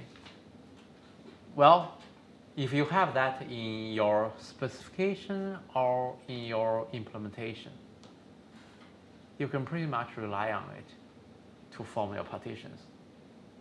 Okay. In the specification, you say, okay, under this kind of situations, you do this, and else you do something differently. That is a binary partition, right? So oftentimes you can use those things, those properties, those decisions in your specification to come up with some kind of partitions. If you consult your program code, you might have this if, while, some other kind of a statement, and then you can consult that and come up with some of your decisions as well. And so as a part of the homework 2 assignment is I want you to look at some kind of either use a black box, some description, specification about the program, or you have an actual implementation about the program, and then try to come up with some partitions. Okay, try to come up with partitions and doing the partition testing. Okay, but when you say, okay, I can do this with one condition, what about if I have multiple conditions? How do I do it? Okay, well, then you have to look at the combinations of the things. For example, we looked at this example before. We say, before we look at this real understanding with the equations, I say, okay, with this ax squared plus bx plus c, I can divide, without really understanding the equation, I can divide, I know positive numbers, negative numbers, and things like that. I can divide them into A is a positive 0 negative, B is a positive 0 negative, C is a positive 0 negative. Okay, and you can say you can do that. You can come up with a number of things. Okay, but in that case, is that you have to combine the A, B, and C's to get those 27 partitions. Okay, because you have 3 ways to divide A, 3 ways to divide B, and 3 ways to divide C, and you have those 3 things as your input variables. So you have got 27 things to divide them, and so you got partition the overall input space into 27 partitions of subspaces. Okay, and then you say, oh, okay, I maybe have some other division. Okay, I say I look at A. Maybe when A is an even number, when it's an odd number, and when it's not even or an odd number, it's a decimal number. You can divide it that way, but that way probably doesn't mean too much. It doesn't make too much sense here. So a lot of times, how you divide the things, how do you come up with the partition, is one of the critical part for partition-based testing. How do you come up? How do you define this partition? Okay, and that is oftentimes that you need human intelligence, and you need expertise with the product, with the application domain, with the underlying theories, models, technology, and a lot of things. So it's basically you need some human intelligence, human knowledge to help you come up with those things. Okay. So what we have next is a few things about kind of partition-based testing. You test the general relations, and then you can look at the things with their different kind of partitions. And so, for example, if you have in your specification or in your code, there is a logical variable as an input. Okay, whenever you test a condition, if this do this, else do something differently, then you have two partitions. Your predicate either be true or predicate either be false. Of course, that predicate may be determined by doing a comparison operator or combination of some various other things. Okay, so you need to come up with the particular test. So if it's a logical variable, then you can, there are just two situations, so either p equal to true or p equal to false. But if it's some kind of other variables, so like for example, if x is greater than 0, do this, else do something differently. In that case, x greater than 0 will be one subset. Okay, x less than or equal to 0 will be another subset. But then when you try to sensitize that test, try to provide a value for that, then you have to select a particular value. You cannot say x greater than 0. You have to select a particular value, say x equal to 17. And then for the one x less than or equal to 0, you can say select x equal to minus 17. Okay, which may or may not be the perfect case, because you say, oh, I use 17 plus 17 and minus 17. Is that a good? I don't know. Maybe it's good, maybe it's not. And then later on we'll see, maybe it's not. Maybe we want to select something closer to the boundary. Boundary is 0. And maybe we want to select something really big, and so that will make sure that you can handle big numbers, and so on. Okay. And you can also have some of the things that when you look at the partitions, okay, when you have some of the things like a complex condition, you say if P and Q do this, else do something differently. In this case, P and Q will still have either true or false value, right? And so you only still have two partitions. You don't want to say, oh, because I have two logical variables, P and Q, I have 4 partitions. For the problem itself, actually don't care about the 4 partitions there, because for the problem, for the program to do things, is that they are either think of this just a program here.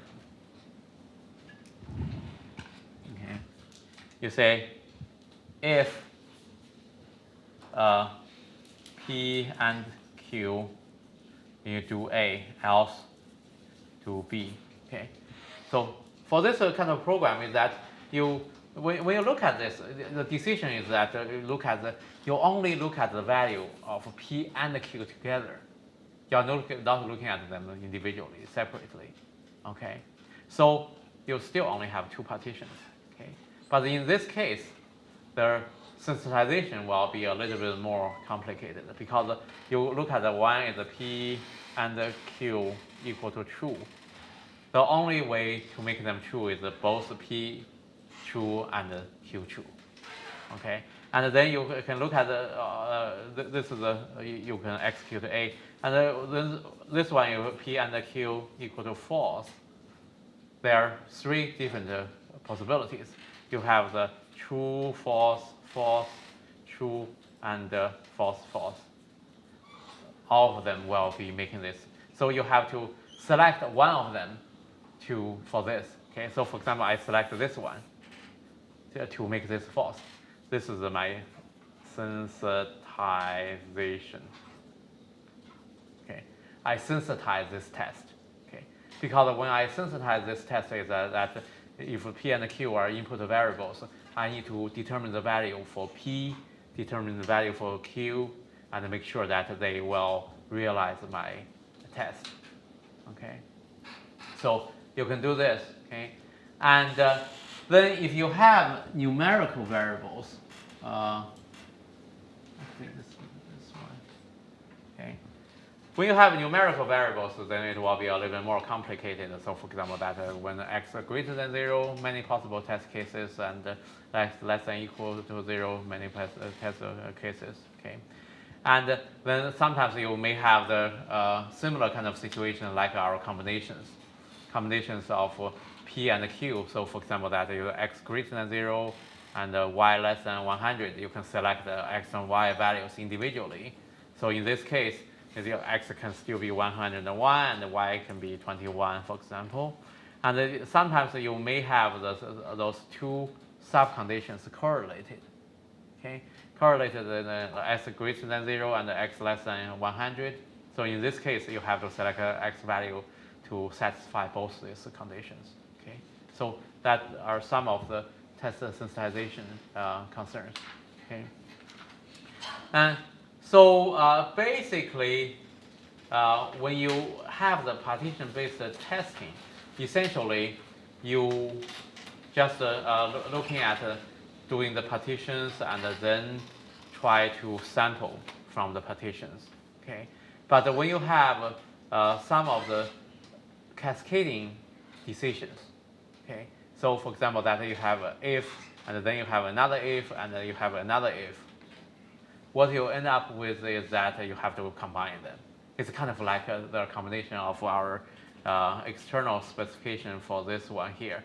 If someone decide to use positive, 0, and negative, positive, 0, and negative for each of these input variables, then you'll have the 27 partitions. Okay, so if you have 3 conditions on some of the things that are doing different things, then what you end up with is that 3 binary conditions, you will have 8 partitions. Okay, so you basically with the partition-based testing is that you can do some divide and conquer strategy. Okay, so we look at this very logical variable. When you have multiple sets of partitions, you look at the divide and conquer strategy, and then try to combine them. When you combine them, it's really you look at the cross product of the things. Okay. So, for example, that if you have a binary partition P followed by a binary partition Q, then you will have 4 combinations: TT, TF, FT, and FF. Okay. So you have 2 decisions. So that basically, when you do the decision analysis, you can you have to look at those different situations. Then you say, oh, when I have 2 decisions, what if my 2 decisions is not one after another? What if I have nested decisions? Well, then you have to look at what's the situation there. So for example, that if you have a nested decision here, then you can look at the decision tree here. Okay, so basically, say if you have something like this, if P, then within if P, you say if Q, A, else B, this else C. So this kind of decision is that you have this Q decision is nested inside the P part. Okay. So what essentially you have here is that you have this P, you have a true false decision, and whenever it's true, then you look at the Q, it's true or false. Okay. So you'll end up with these 3 partitions. Okay. So essentially you have to perform your own individual analysis. Okay, and then come up with the things. The important thing is that when you look at the combination of those things, this is different from this situation. If P, A, else B, then after that you have if Q, then C, else D. Okay.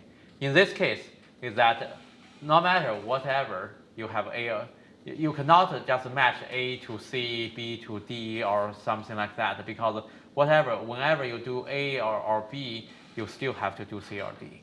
Okay, so when you look at the decision tree that you have a P, then you look at either you do A or you do B, and then after that you will be doing Q no matter what, and then you do C, you do D, you do C, or you do D. So when you look at the decision tree, it's like this, okay? Which will be somewhat different later on when we look at the control flow graph. We'll represent them differently, okay? When we look at the control flow graph, is that they kind of come to the same flow point, and then you branch off again, okay? In that case, later on, looking forward a little bit, in the control flow graph for the same thing, we will have something like this. This P, A, B, and they join together, and then look at Q, C, and D. And actually, when you look at this representation, eventually when you try to expand them out, you still have AC, AD, BC, and BD. It's kind of same as what we expand out here as a tree. Okay, so you need to perform some kind of decision analysis, and then come up with your partitions, and then you do your testing. So that's the basic idea of partition-based testing. Okay, so we talked about this 2 binary things, and if you have a general divide and conquer strategy, if you have a first stage, you have M-way partition, and then in the next stage you have N-way partition. So the combination of the partitions will be M times N, right?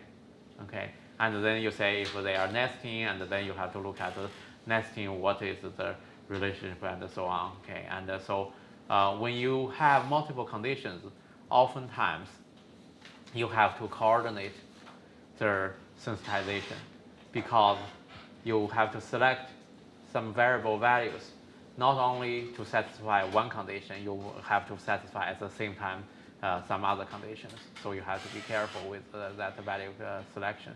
And actually, this is a difficult problem to look at this value selection, and which cannot be really fully addressed until we do the data dependency analysis, looking at those data items, which one depends on which one, and how they are relate to each other. Okay. So the idea with the partition-based testing is to we sample from the partition subset, and we cover them uniformly. So then the thing is that sometimes we may not want to cover them uniformly. So we want to have some kind of ways to do differently. So we looked at this example before, and we can use it again to illustrate the problem. Okay. So with the basic partition-based testing, we said we do our decision analysis, or we do our bottom-up formation of equivalent classes. Then we got this A, B, C, D, E. With our basic partition-based testing, what we are saying is that I sample one from here, one from here, one from here, one from here, one from here, one from here. I'm done. Okay, that's the equivalent class. That basically says that I cover all the equivalent classes. Okay, but then there are cases that some equivalent classes are more important than others. Okay, that's even if everyone is equal, there's something unequal. You all heard the saying is that under some kind of thing, everyone is equal, but some people are more equal than others. Okay, and so generally there always something to distinguish one partition from another, and some partitions may be more important than others, and then you want to test them according to some importance, because in that way you will be getting the best outcome with your limited resources. Okay, so one such situation is the usage situation. We will be looking at the usage-based testing, and another such situation with the boundary computation. That we found that there are lots of problems with boundaries. We can test boundaries. Okay, but you can say, oh, if we find a lot of problems with this kind of things, with that kind of things, you can test those kind of things as well. Okay, so for example, that when we go back to our linear quadratic equation, ax squared plus bx plus c equal to 0. We know that it's not whether the isolated values of a, b, and c makes a big difference. It's really their relationship makes a difference in the operation of your programs. Okay, so their relationship is represented by that b squared minus 4ac. And if you can model that relationship, that really will help you. Okay, because really when you test around that greater than 0, equal to 0, less than 0, you are testing very important distinctions. But when you're testing all greater than 0, or all equal to 0, all less than 0, or some combination of those, you are not necessarily covering important things that's relevant to your problem. Okay, so oftentimes we have to look at what's relevant to your problem. What are the most likely kind of problem scenarios? So we can come up with relevant partitions and sometimes test relevant properties. Okay, so let's take a break here. That's kind of all I want to talk about basic partition-based testing, and then we move on to usage-based testing and boundary testing. Okay. So let's take a break and let's see here.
also uses different bookstaves. Yeah, I think also.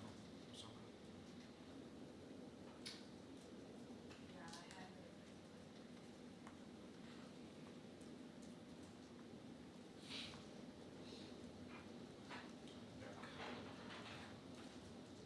It makes much more sense for you to use. It makes much more sense. Because what she did was obvious.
there's no program. So there should be a kind of reflection or They should have some decision. so that can be an equation also, like the qualitative equation we just showed. Can be anything involving a decision, involving some decision. Should not be just actually, even if it's just doing one thing, you can divide it. Yeah. Like example, checking the validity of your email address or something. Yeah. Any functionality of any program. Yeah. That's a small program. Yeah.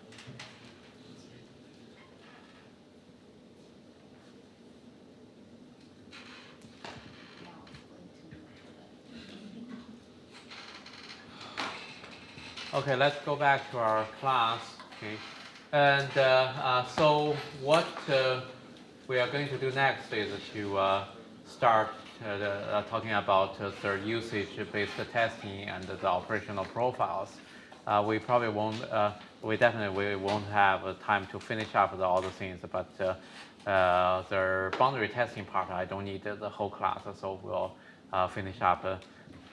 The usage-based testing, user operational profiles, and then discuss the boundary testing part in the next class. Okay, so we should be able to cover all the material we'll plan to cover before the midterm exam. Okay, so let's continue with this.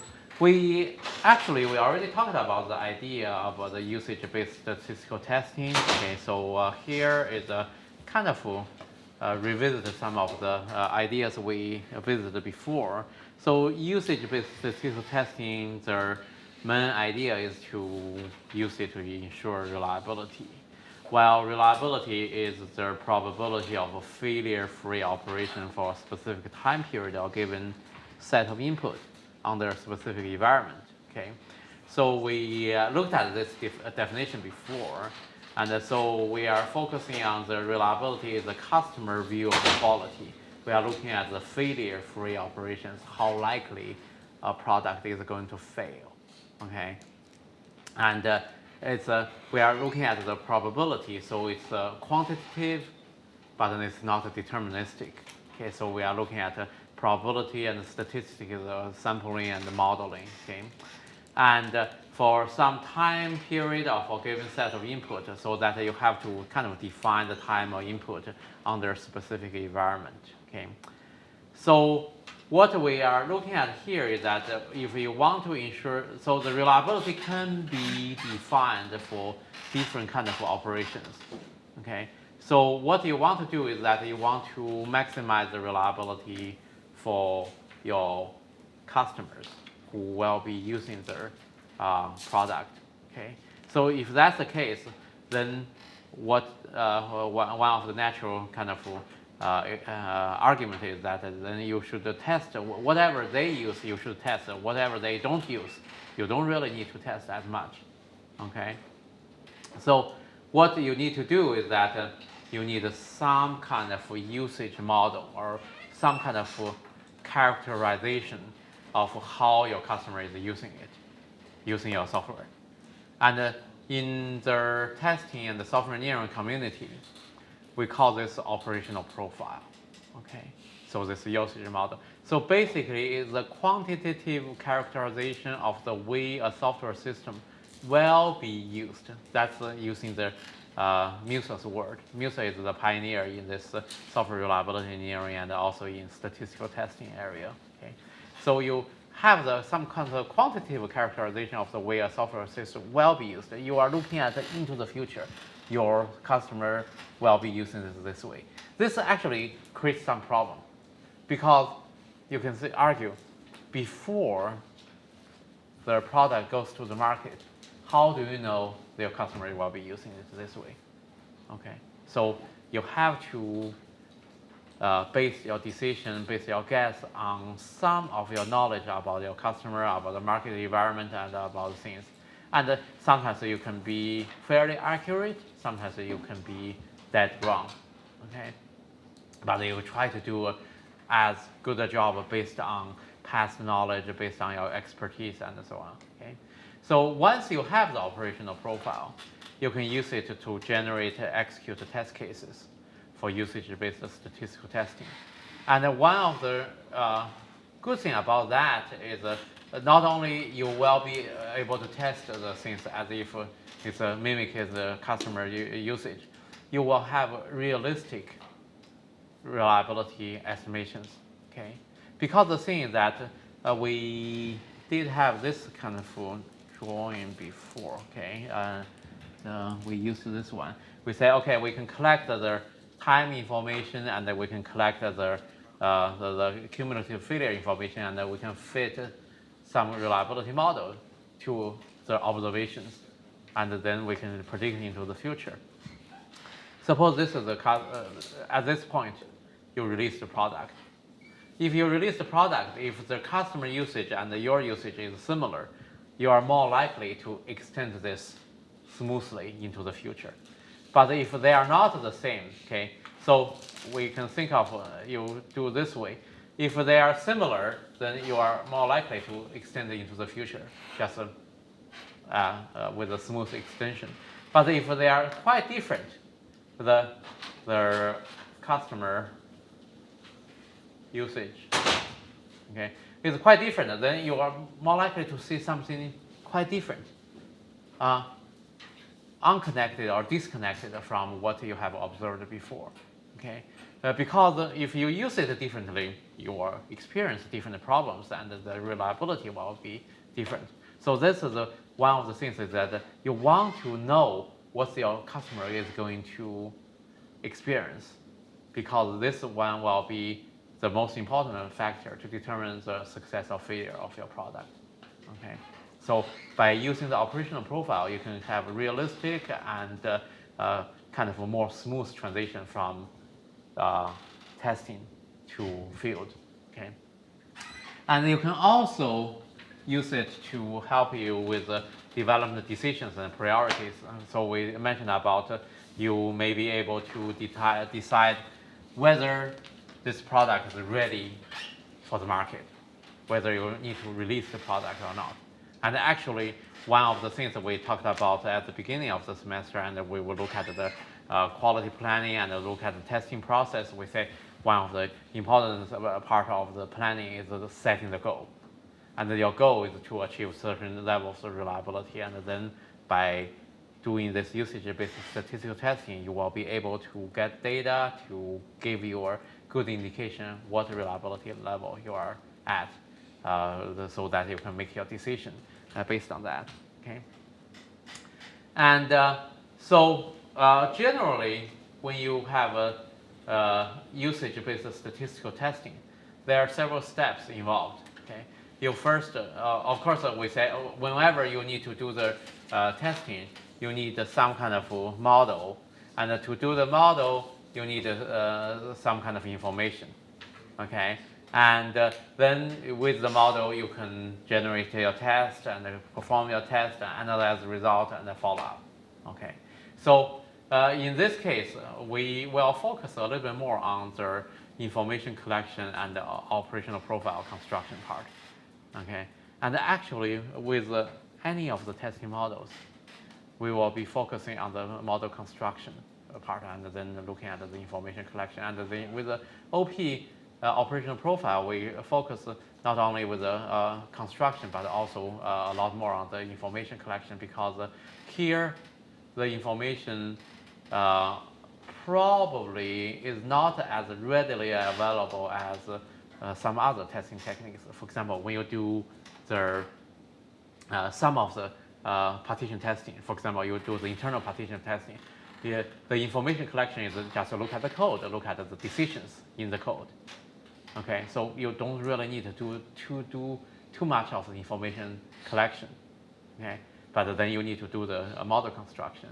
When you look at the some other things like the control flow and the finance state machines, you can see actually the transition of the system from one state to another and the things. So information collection may not be that critical because you maybe have some ready access to some information. But for operational profile, typically without exploring around, you don't have ready access to the information. Okay, so you need to collect the information, and actually in some of the situations you might have some ready access. For example, for lots of web-based applications, you do have logs, the access logs, the error logs, application logs, database logs, and all kinds of logs.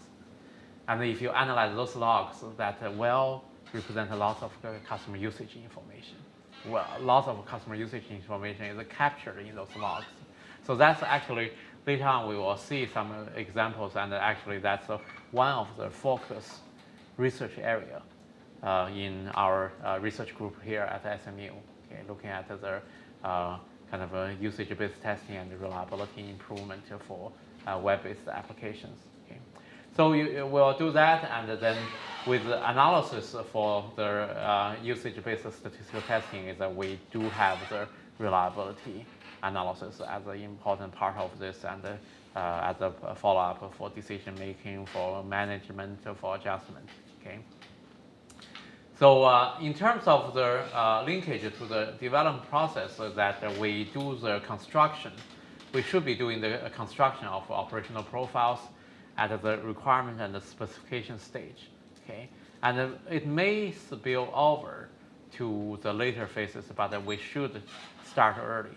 The thing, there are many reasons for that, because when you want to ask how the customers, the users are going to be using this system, you want to get the customers involved, okay, and the users involved, okay.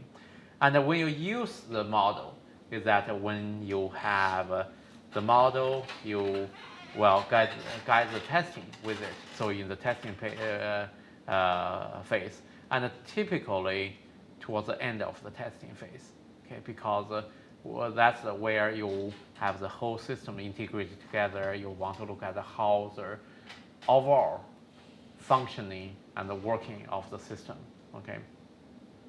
And there are also some support needed for some way of really try to construct the operational profiles, okay.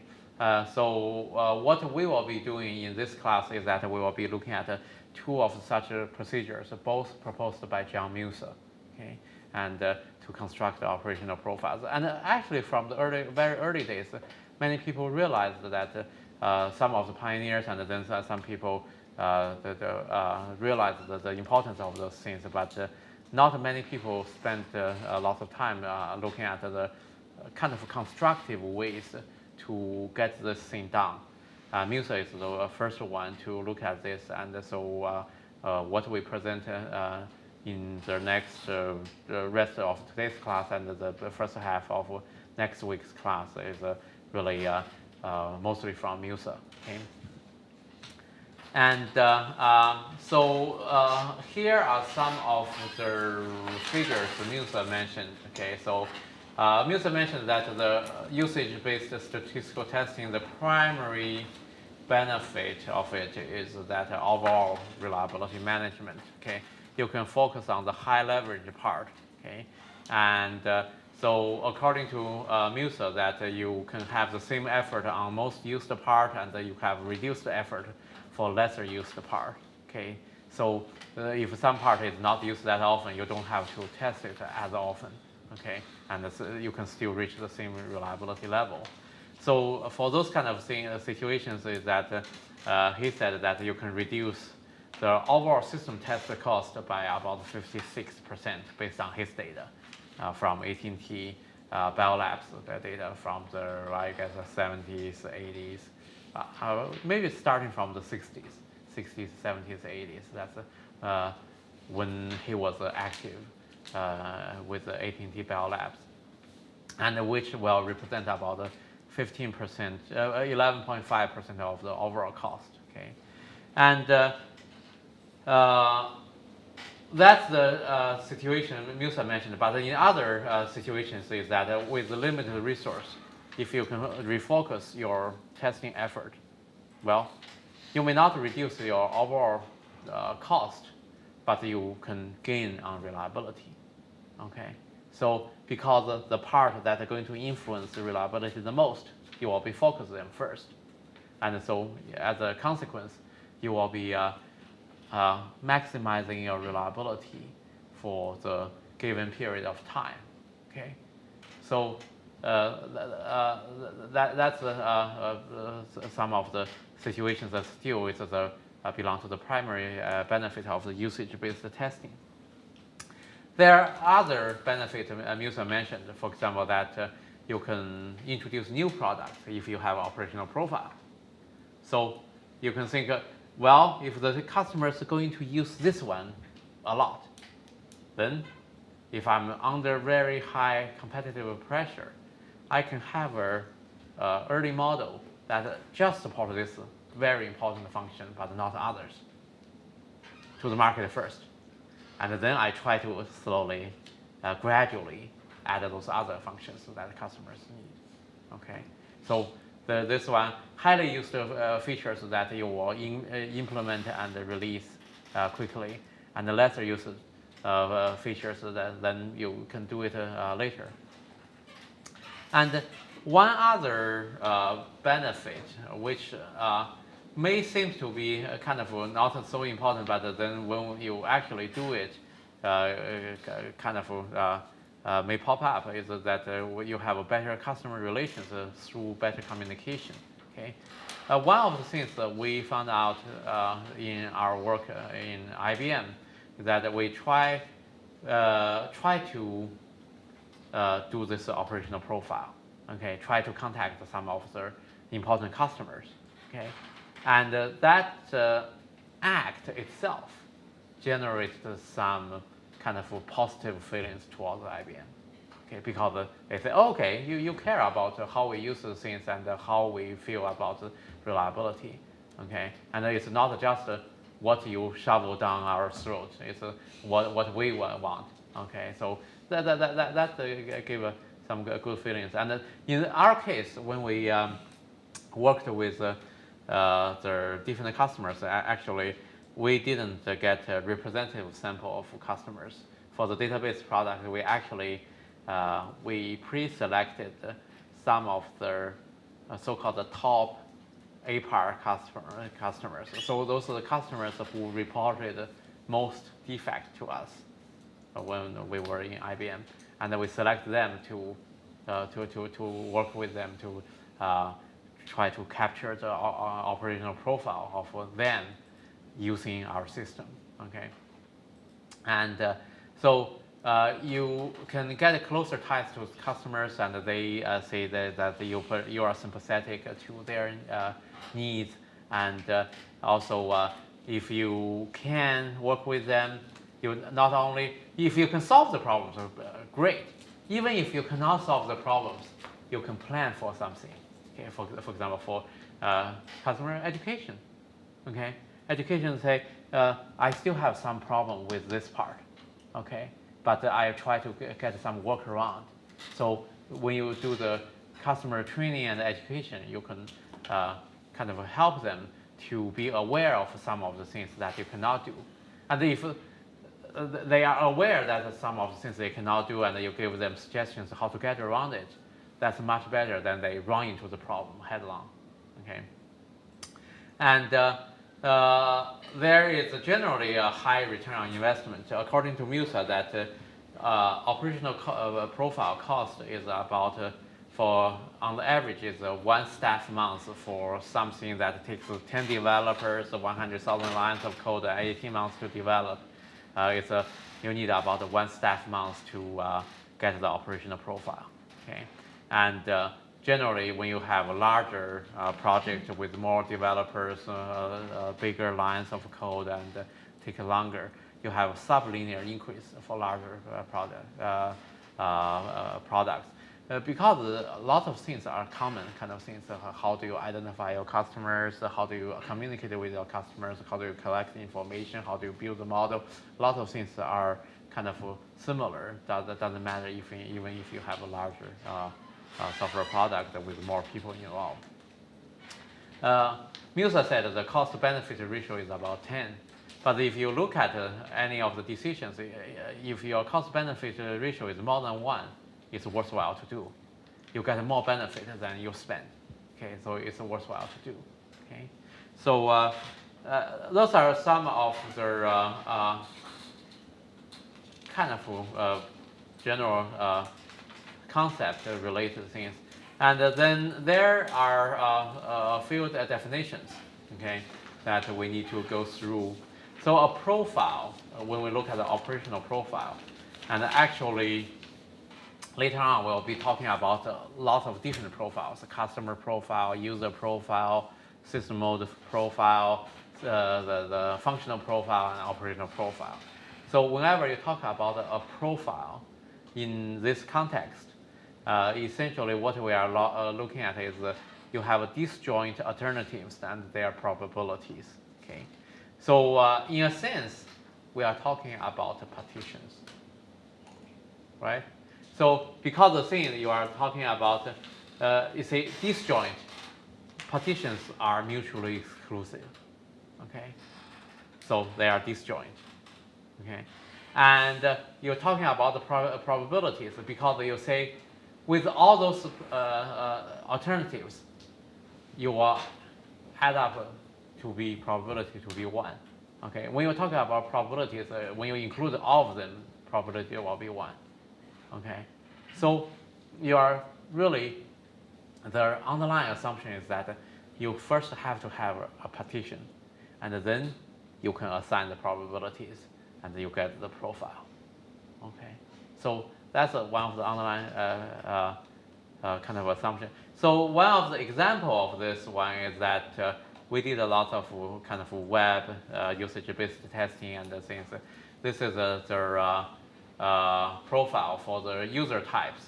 Okay, for the usage types. Okay, so when we look at the overall usage of the SMU engineering school website, at that time when we studied this, the SMU engineering school didn't get the live name yet. Okay, we are called the School of Engineering and Applied Science, C. Okay, at that time when we studied the weblog, and we got this 73,000 some. Actually, 763,000 more than that many of hits over. I think this is for 31 days or something like that. Okay, about 1 month of the data. Okay, we got those many hits or those many accesses recorded in our server log, web server log. Okay, and then we say which kind of files are people accessing most frequently. Okay, so we found that there are some GIF files, some HTML files, some directories, some JPEG files, and things like that. And we look at how often they are accessed. So what you get there is an operational profile at the file level. Okay, so what kind of files are people accessing the most? Okay, so 57.47% are GIF files and so on. And then when you look at this, we can have several kind of observations. When we did this for the SMU website, we identified more than 100 different file types. Okay, out of those more than 100 file types, when you look at the top 1, 2, 3, 4, they are making up more than 90% of all the accesses. And then when you look at go down a little bit more, this is a little more than 10% of the file types that made up 98.78% of the accesses. Okay. So what you can see here is that one thing that is oftentimes called the 80-20 rule, or the Pareto principle, is that in this case, 80% of the hits comes from less than 20% of the whatever things. Okay, and 80% of the problems comes from 20%, less than 20% of the modules. Okay, 80% of the money you spend on things goes to less than 20% of the important things that you need to work on or you need to fix. Okay, so that's the kind of uneven distribution. Okay, you never have the uniform distribution or those kind of things. You have very unbalanced distribution. That's typically the case. Actually, that is the underlying assumption to support usage-based testing.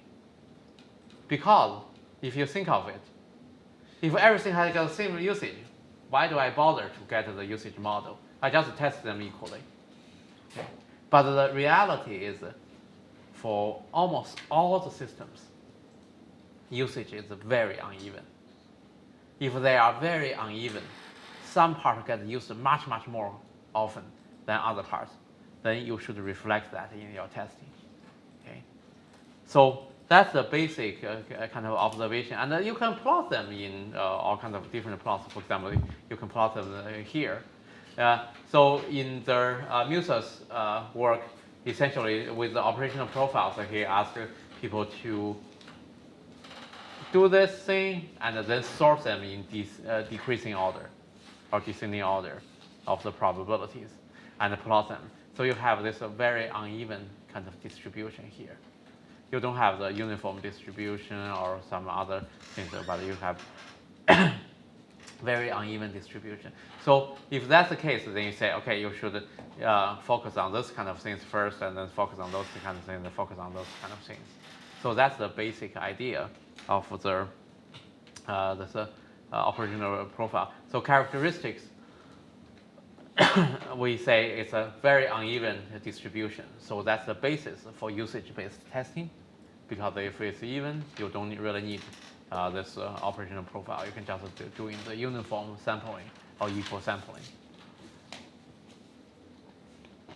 When we use the operational profile in usage-based statistical testing, the reason we have the so-called usage-based statistical testing is that we cannot exhaustively test everything, so we sample them. When we sample them, we use the probability to guide our sampling. Okay, so you can do some pure random sampling, but more often than not, you prepare your test case and do the things. Because you say, oh, it's a probabilistic model, so I have to do it on the fly. Well, if you do the testing, you can prepare a test case, and then as long as the collection of the test cases satisfy some kind of probability distribution, you are okay. So most often we pre-prepare our test cases, and so you can argue that when you pre-prepare your test cases, you are not really doing the random kind of testing, but you are still doing the usage-based, and it's a pseudo-random testing. Okay, and you can also perform the testing in some other variations with normal case, and then look at the perturbation around the normal cases, which one is more likely, and you do it. And also, oftentimes people do this as well. So, for example, that I have imagine you have a horizontal bar. You say I test this one first. So anything above this threshold I test. Then I test anything above 0.1 I test. Then anything above 0.01, anything above 0.001 or something like that. By gradually lower your bar, you get more things tested. Okay, you can use it in many different ways, but the general thing is that with this information, you will be making informed decisions as to what to test, and that decision will be well justified based on the customer usage. Okay, and so we can use that to do the operational profile testing, and sometimes operational profiles can be directly used in reliability evaluations and improvement as well. This one is kind of a little bit beyond the scope of our class, but we do have some discussion about that in the follow-up course, reliability and safety class, the 8317. For example, one of the kind of active research area is to look at the relationship between the reliability estimate biases and their operational profile accuracy. Okay, so we will discuss it in that follow-up class. Okay, so when you develop the operational profile, generally you look at the operational profile is operations and their probabilities. So you can think of them as a table, as this histogram, or as whatever kind of things. Okay. So if it's a probability, then it's a partition, and when you look at this, okay, so they are mutually exclusive and collectively exhaustive, and then each of the alternative will have probability of greater than 0, less than equal to 1. And their summation will be exactly 1. Okay, so that's the definition of the probability. Okay, and you can obtain the OP information. You look at kind of sometimes you can identify distinct operations as disjoint alternatives, and then assign the probability. Okay, and so you can do this in some kind of iterative step, because sometimes it's hard to go down to the individual operations and then assign the probability. So sometimes you need to go through several iterations. So what we will cover in the MUSA's OP construction procedures is to look at what kind of iterative procedures you can use and what are the steps that you can get closer and closer to your operational profile.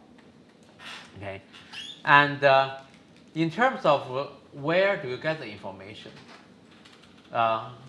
if you look at the generic means of information collection, or the sources of categories of information, the sources for OP construction, we have generally 3 types of information sources. The best by far, but also the most expensive, most accurate, is the actual measurement. If you can measure how the software is used by your target customers, that will be the most accurate. You know exactly how they are going to use it. But there are a lot of difficulties with it. For one thing, remember we defined the operational profile is the operation that will be used by the customer. Okay, and you are in the development, they cannot use it yet. Okay, so it will be hard to get that measurement. Okay, and then you say, oh, okay, I can use the old measurement and do some adjustment. Well, then you have to have a good way to do that. And actually, one of my PhD students is currently working on this problem, on how do you use the old measurement and making some adjustment to get the accurate new operational profile. Okay, and also it faces some other difficulties. For example, that your customers may not want you to measure their operations, okay, because there are lots of sensitive data there. Okay. And for example, that one of my former students now works in Microsoft, actually looking at some of the defect handling and the support and things.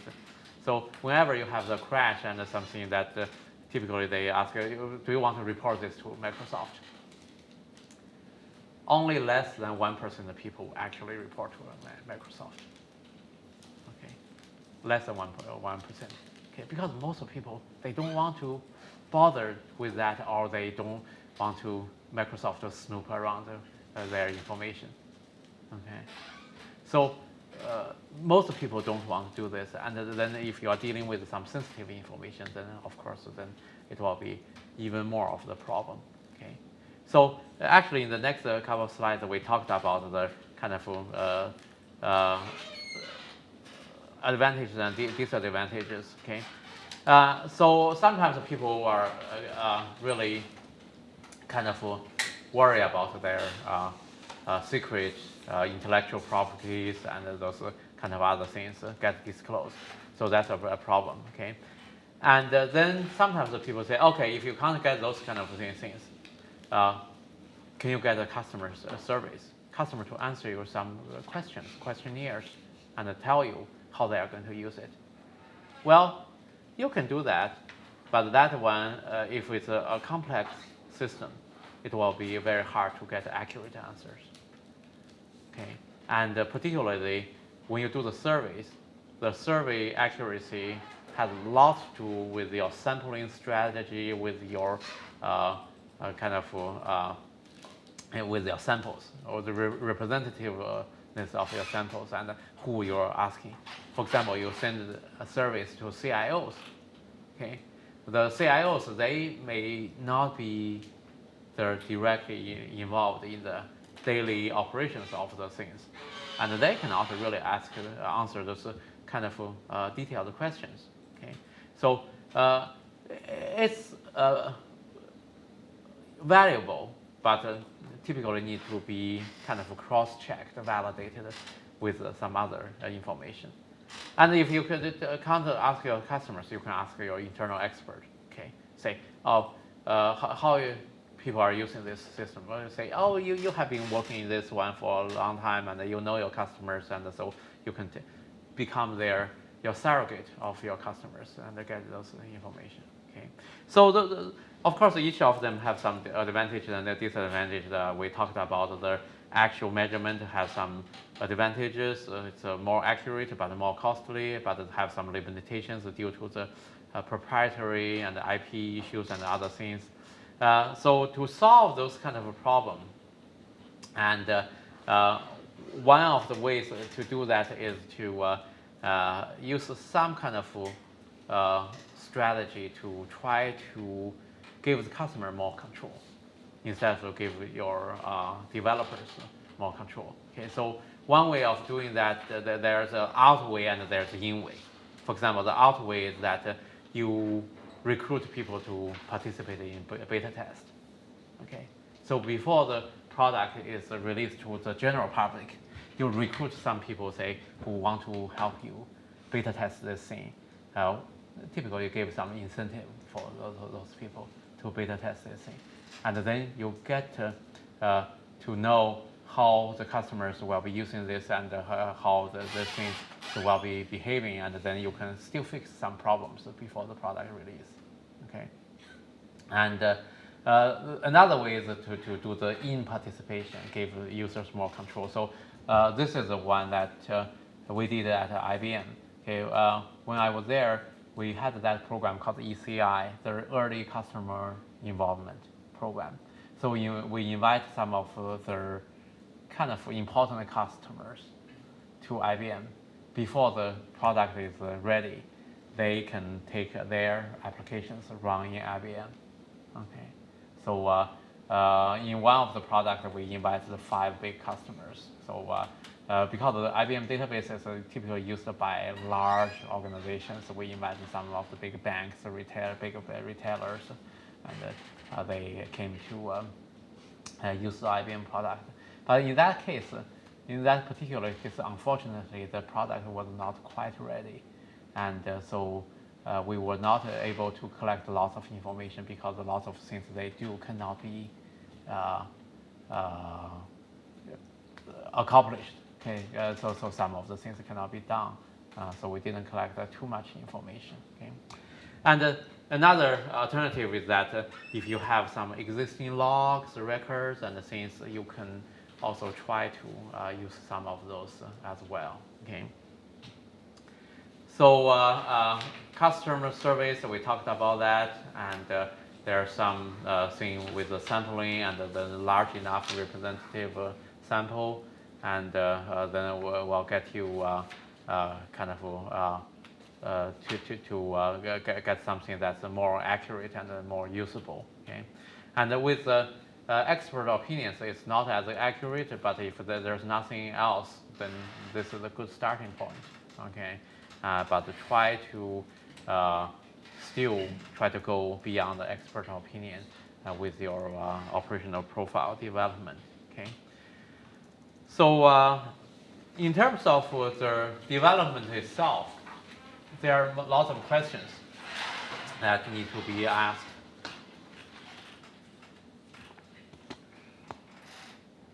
For example, the first one is to look at who should be involved. And essentially, anyone who has a kind of interest in this should be involved. Okay, so the system engineers, high-level designers, planning and marketing personnel, testing planners, and the customers, they should all be involved. Okay, and typically the test planners are the ones that will be coordinating everything because they will be the primary users of the operational profile to help them with the testing. Okay, and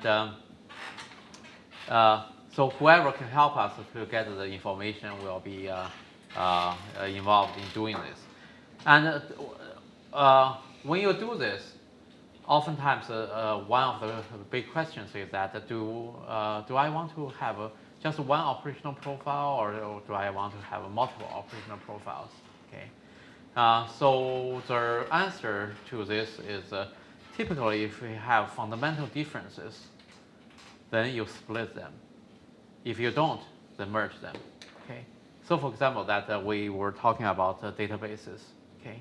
If you have a database product, which is used in all kinds of environments, okay, big corporations probably will use it quite differently than individual users.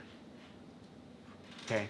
So for their individual users, they use this to keep track of their, maybe keep track of their financial accounting information, keep track of their food shopping and things.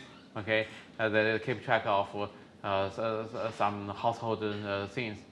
It's probably they won't have the same profile as when Citibank is doing Bank of America or the Walmart or Sears or those large corporations use them. Okay, so in that case, probably you can divide it into large organizations and individual users. Okay, because they are totally different kind of usage. So you have a profile for those individual users, profile for the large corporations. Okay, but if they don't have any huge differences, then probably you can merge them. Okay, you also generally need some kind of support. You say, okay, see the definition of operational profiles is those distinct alternatives of the operations and their probabilities. Okay, and then maybe there are several hundreds or maybe a couple of thousands operations, and then you want to identify their probabilities. It's probably hard to come up with that thousands of things in one shot. Okay, so probably you need some kind of procedural support to develop your operational profiles. Okay, so what I'm going to do next is to kind of talking about their both things in the high level, and so get some idea because one of the homework questions asks you to kind of sketch out some of the things, and then we'll go into the details next time. Okay, with the Musa's operational profile development, essentially he proposed two procedures. We call them Musa 1 and Musa 2. So what I'm going to do next is that skip the slides, and we'll come back with the slides later on. Okay, is to sketch out something over here. Okay, so essentially what we want to do here with Musa 1 operational profile procedure is that you get a kind of a top-down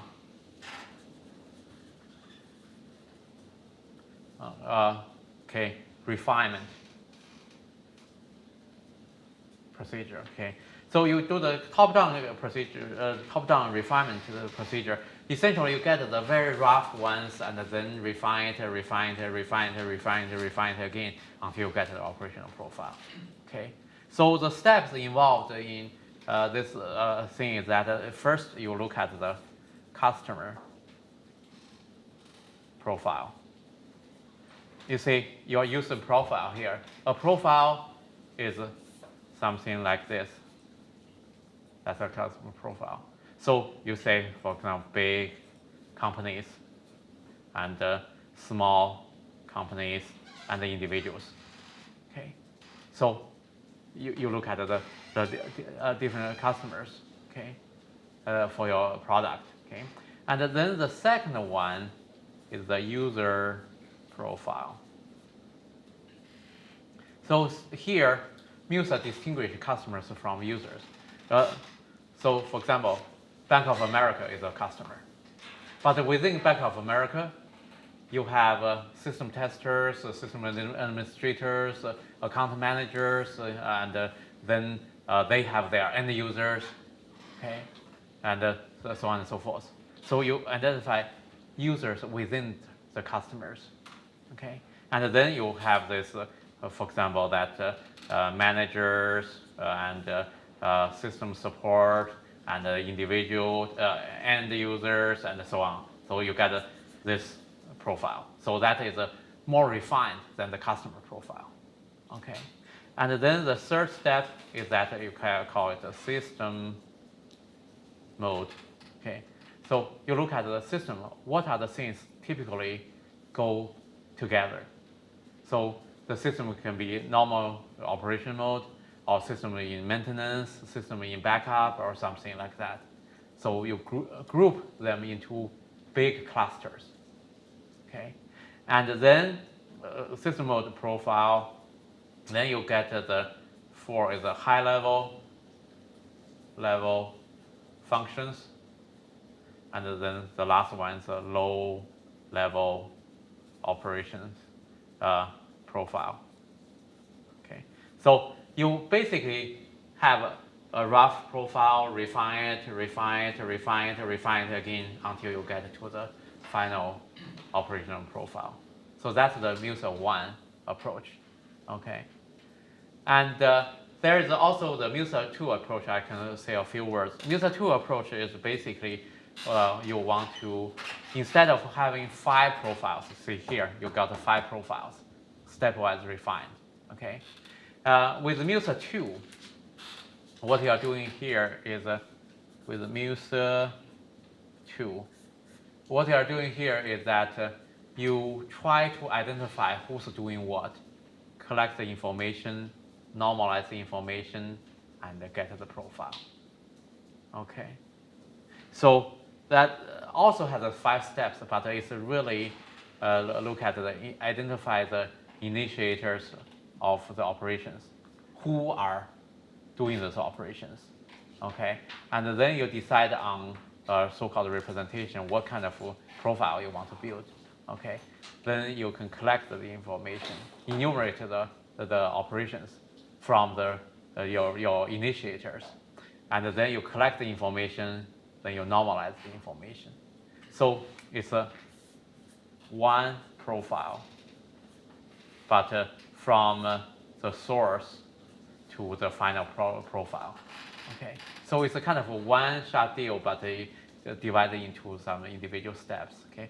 I think I'm running out of time, so that gave you some ideas about this, and I think I probably need to modify our homework a little bit, because the last question is ask you to look at the operational profile. I think you can still look at it, but the expectation will be I'll communicate that with your grader, okay?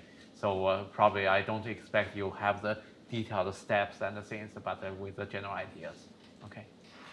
So that's it for this week, and I'll see you next week. Good night, and if you have some questions, we can you can discuss a little bit after the class, okay?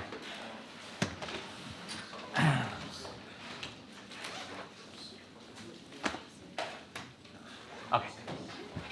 Yeah. On Monday? Other homework? Yeah, and next week, yeah. Monday? Yeah. But I want to get you a chance to get some feedback from your reader.